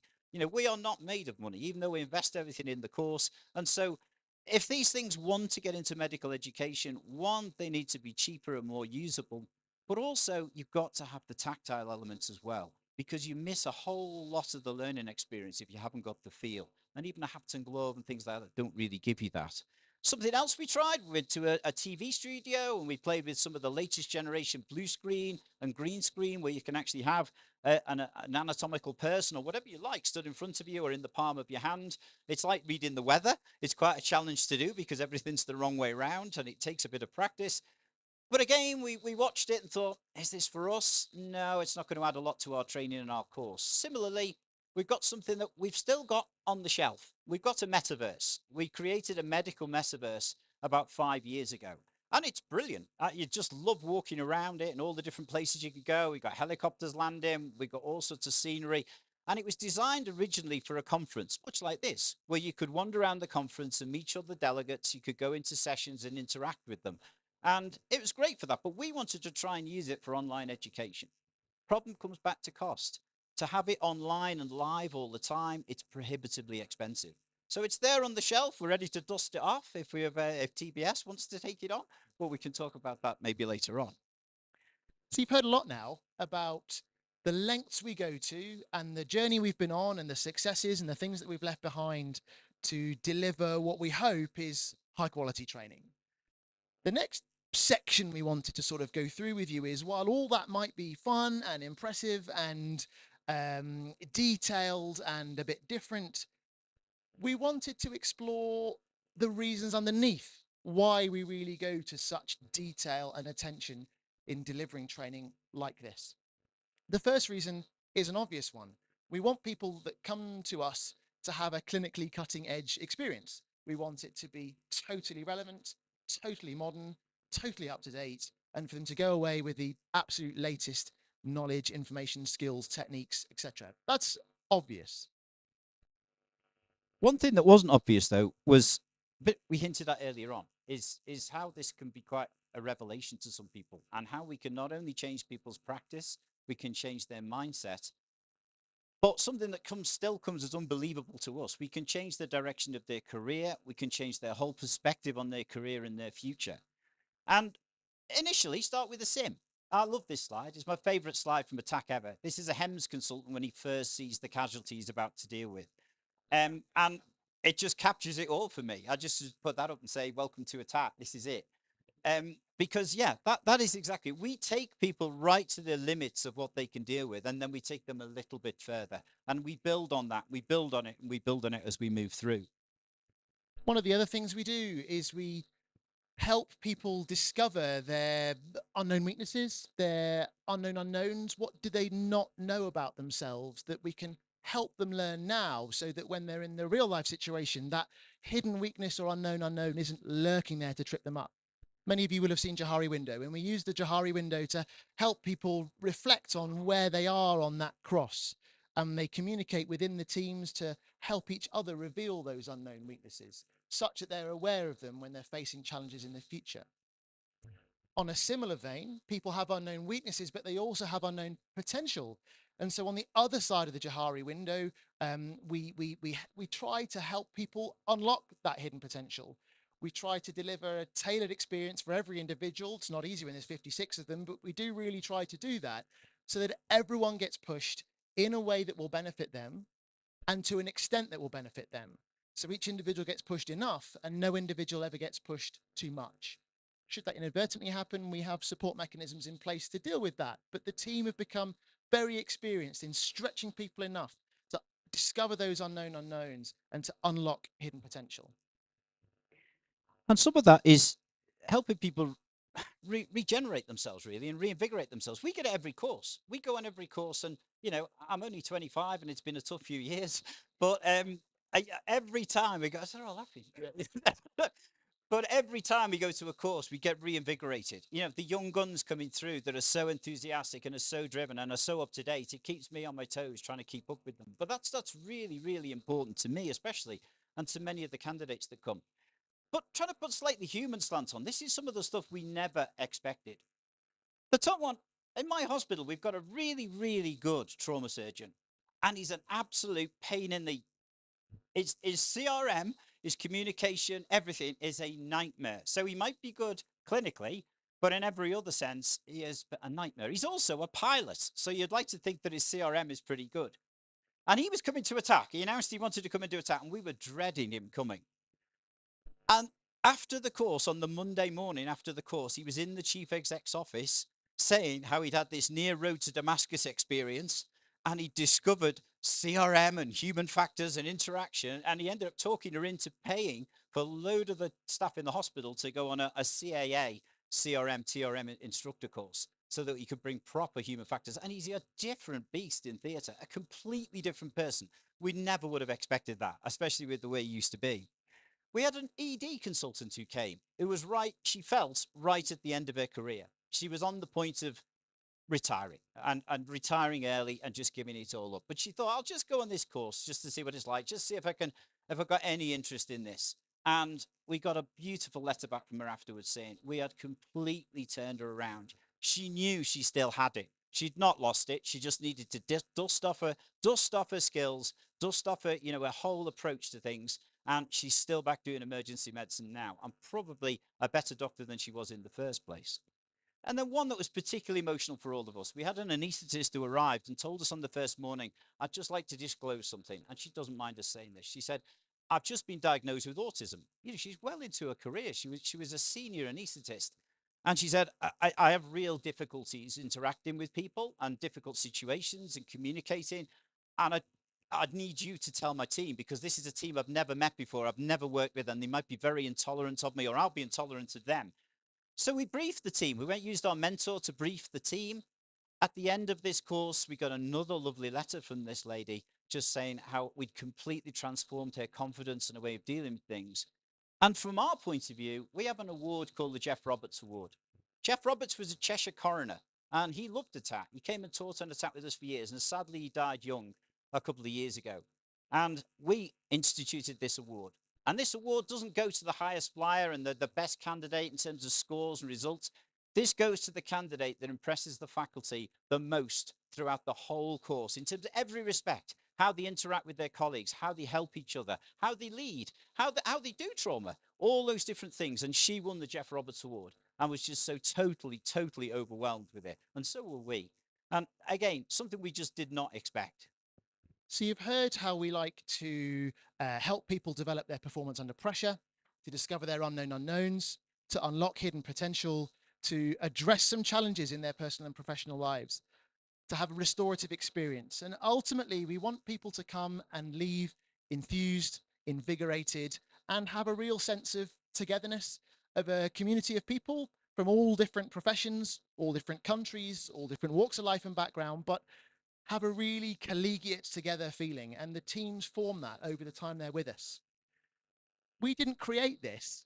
It just sort of happened as the course evolved. And we've looked back and thought, what did we do?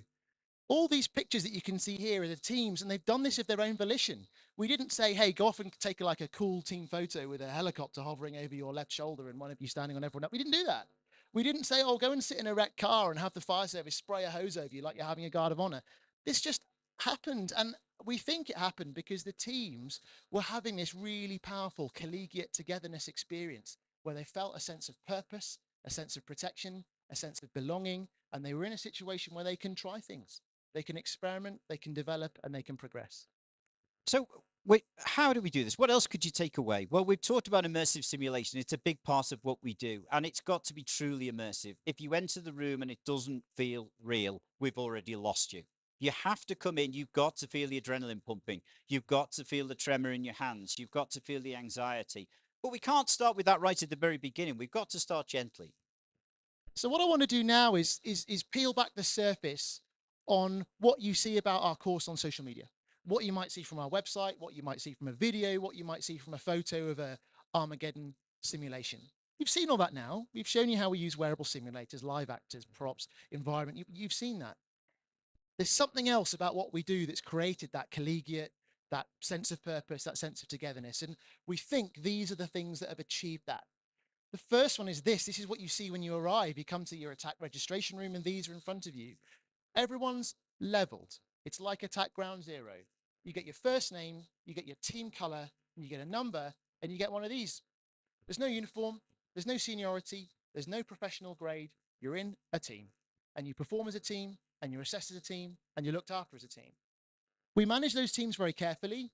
We balance them in terms of speciality, professional background, seniority, all sorts of different things. The teams are all sort of equally skilled, but this leveling achieved by team color, team identity. The mentors have even started bringing mascots for their team to take around with them now and have pictures taken in funny places, achieves a huge amount. So we have a real focus on personal and team development. The tool we use for team development is Tuckman's model. Many of you will have seen this. And we tell them on the very first day, you are going to go through this, and you will go through the storming phase, and it will be difficult. And if you're very, very good at your job, your role where you can really add power is to help your team through that storming phase. Because you will have this. You will have these conflicts. You will have these storming phases in your flash teams, in the pre-hospital environment and the hospital environment.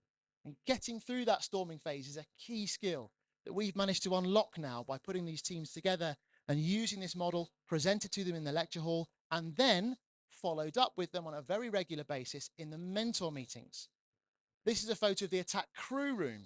So the teams with the different colors have an individual colored bay in the crew room where they leave their staff, they have their lunch, they have their coffee, and they meet their mentor. You can see a photo there in the middle of the screen. That's Mike Abernathy. He was supposed to be here. He's very sorry he can't. He had 5-vessel cabbage. So he's got a pretty good excuse. He's one of about 9 weeks ago, and he's already back doing HEMS again, crazy dude. He's one of our very senior instructors, and among a team of other senior instructors, they deliver really detailed and careful mentoring to these teams.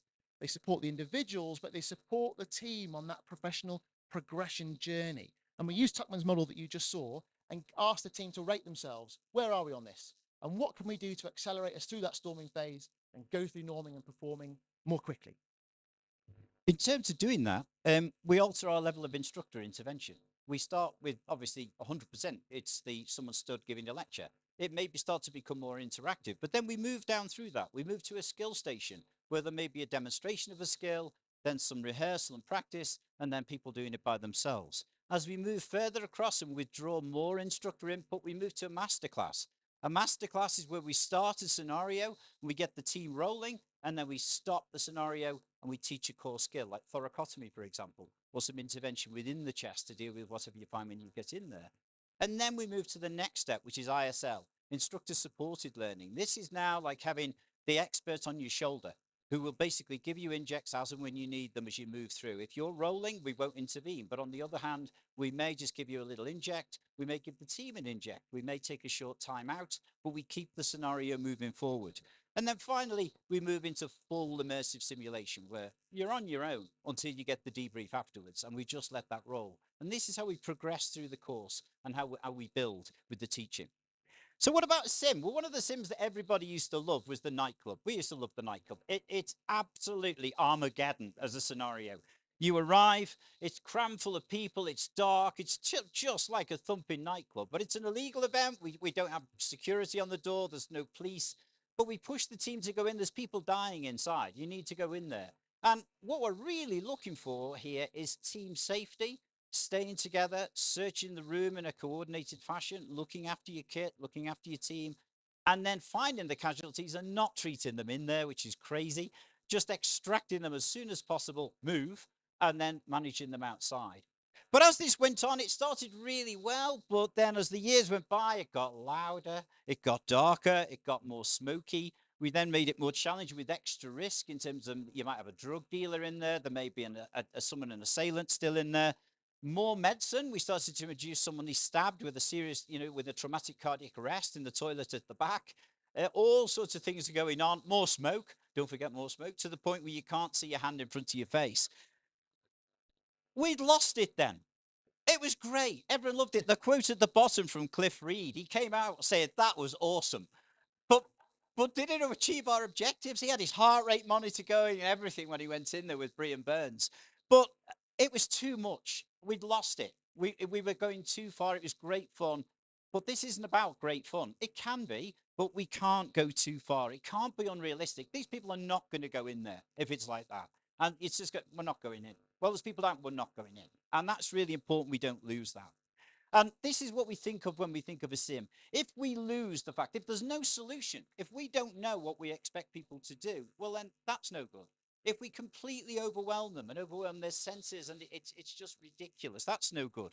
If they're totally overwhelmed in terms of the medicine for the team they've got, the equipment they've got, all of these things mean we've failed in the simulation. It's not just about creating Armageddon that just cannot be done. It's about getting the pitch just right. And that takes a lot of thought process. Just to show the sort of thought, this is the very first scenario they do on the very first day. It's a patient who's been stabbed in the leg, massive hemorrhage in a tiny bed sit. And what you see externally, you see a screaming live actor, blood going everywhere. They come in, all they need to do is expose it, tourniquet it, index.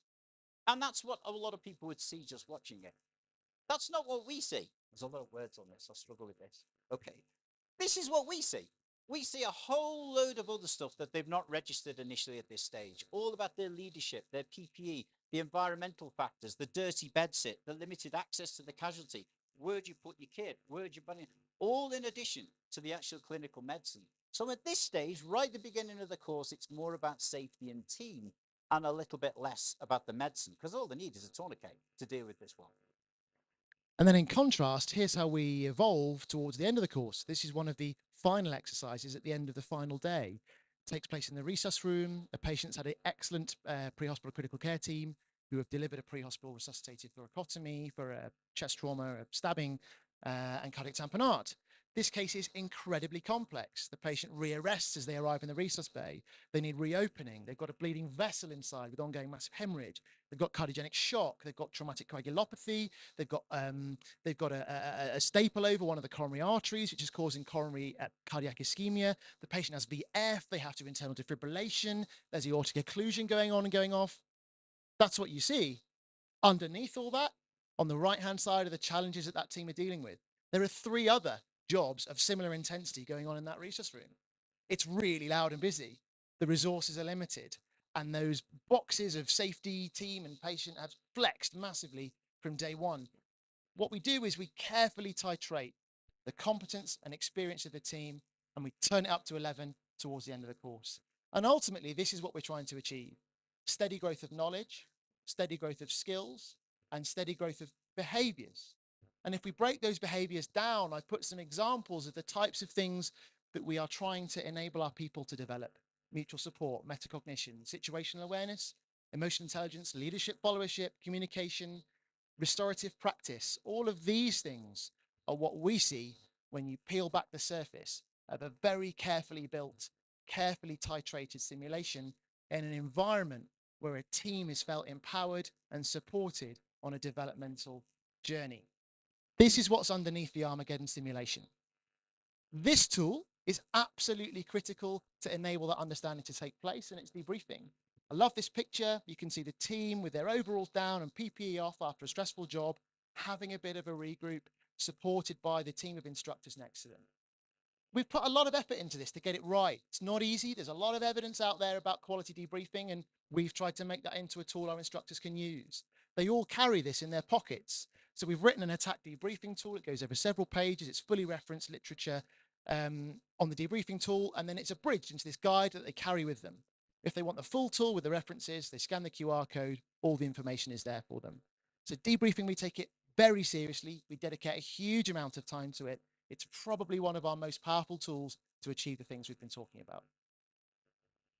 So here we are telling you how great we are and all this amazing stuff we do. And that was a big fear of ours on the course. This isn't just about the instructors coming over as we just put our capes on and out we go.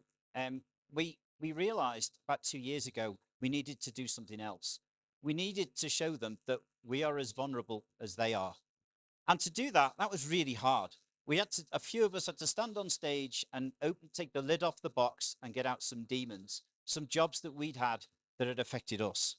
We can't honestly say that we're delivering restorative practice and training people to deal with major trauma without acknowledging these tools and without dealing with the psychological safety aspects.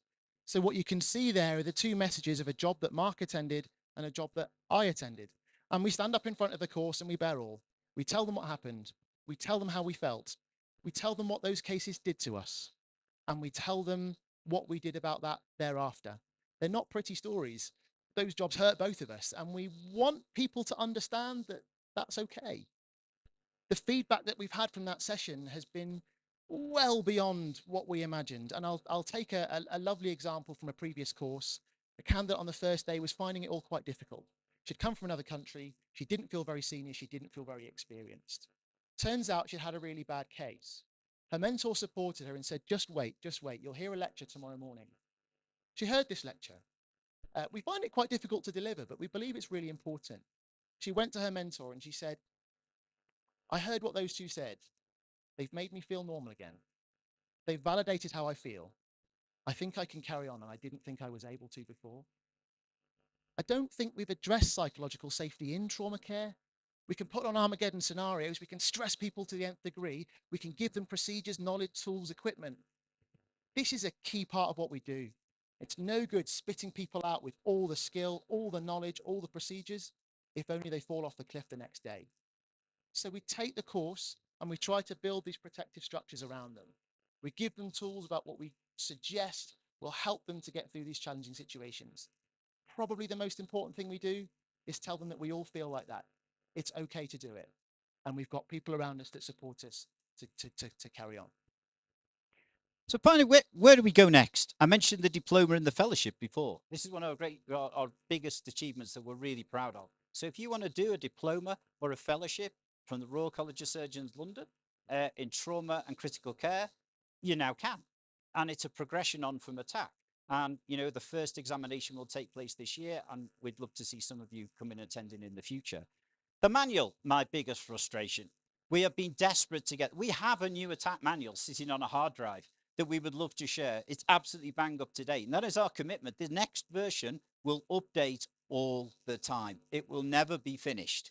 And we are very close to a platform. The platform has been the problem. It can't be free, but it's going to be as cheap as we possibly can make it. and it will be constantly updated. So watch this space, but that should be coming this year, and it'll just constantly update.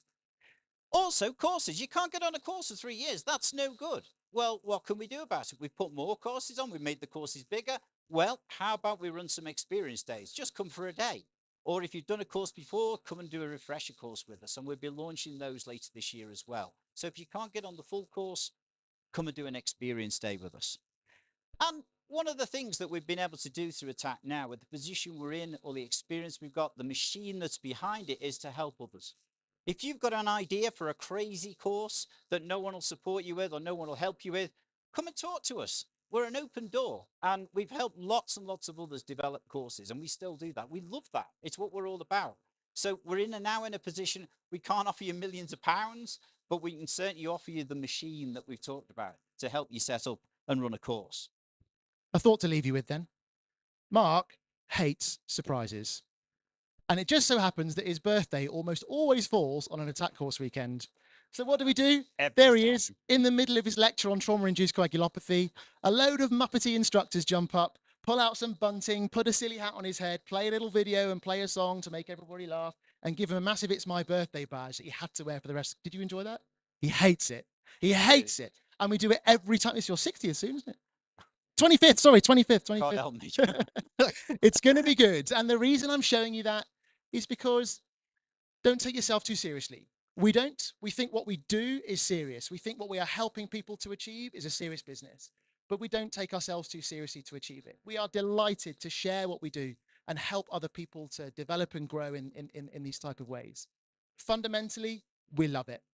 Every time we deliver a course, we are so enthused by the response from the candidates, from the faculty alike, and we go back off to our careers and our workplaces full of enthusiasm and reinvigorated to deliver as best we possibly can and to support others to do the same.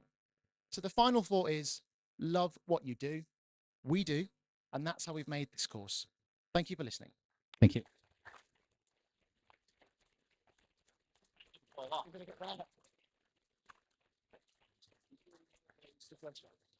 Any questions from the audience? So I was just wondering, is it a pass-fail course, or is it what happens if someone doesn't succeed? It's a really interesting question. And if someone fails, we failed. That's the way we take it. And that was quite hard initially because we used to get people who weren't necessarily as experienced as we get now. So you have to pass the MCQ exam or the single best answer exam. That's pass-fail, and you can reset that.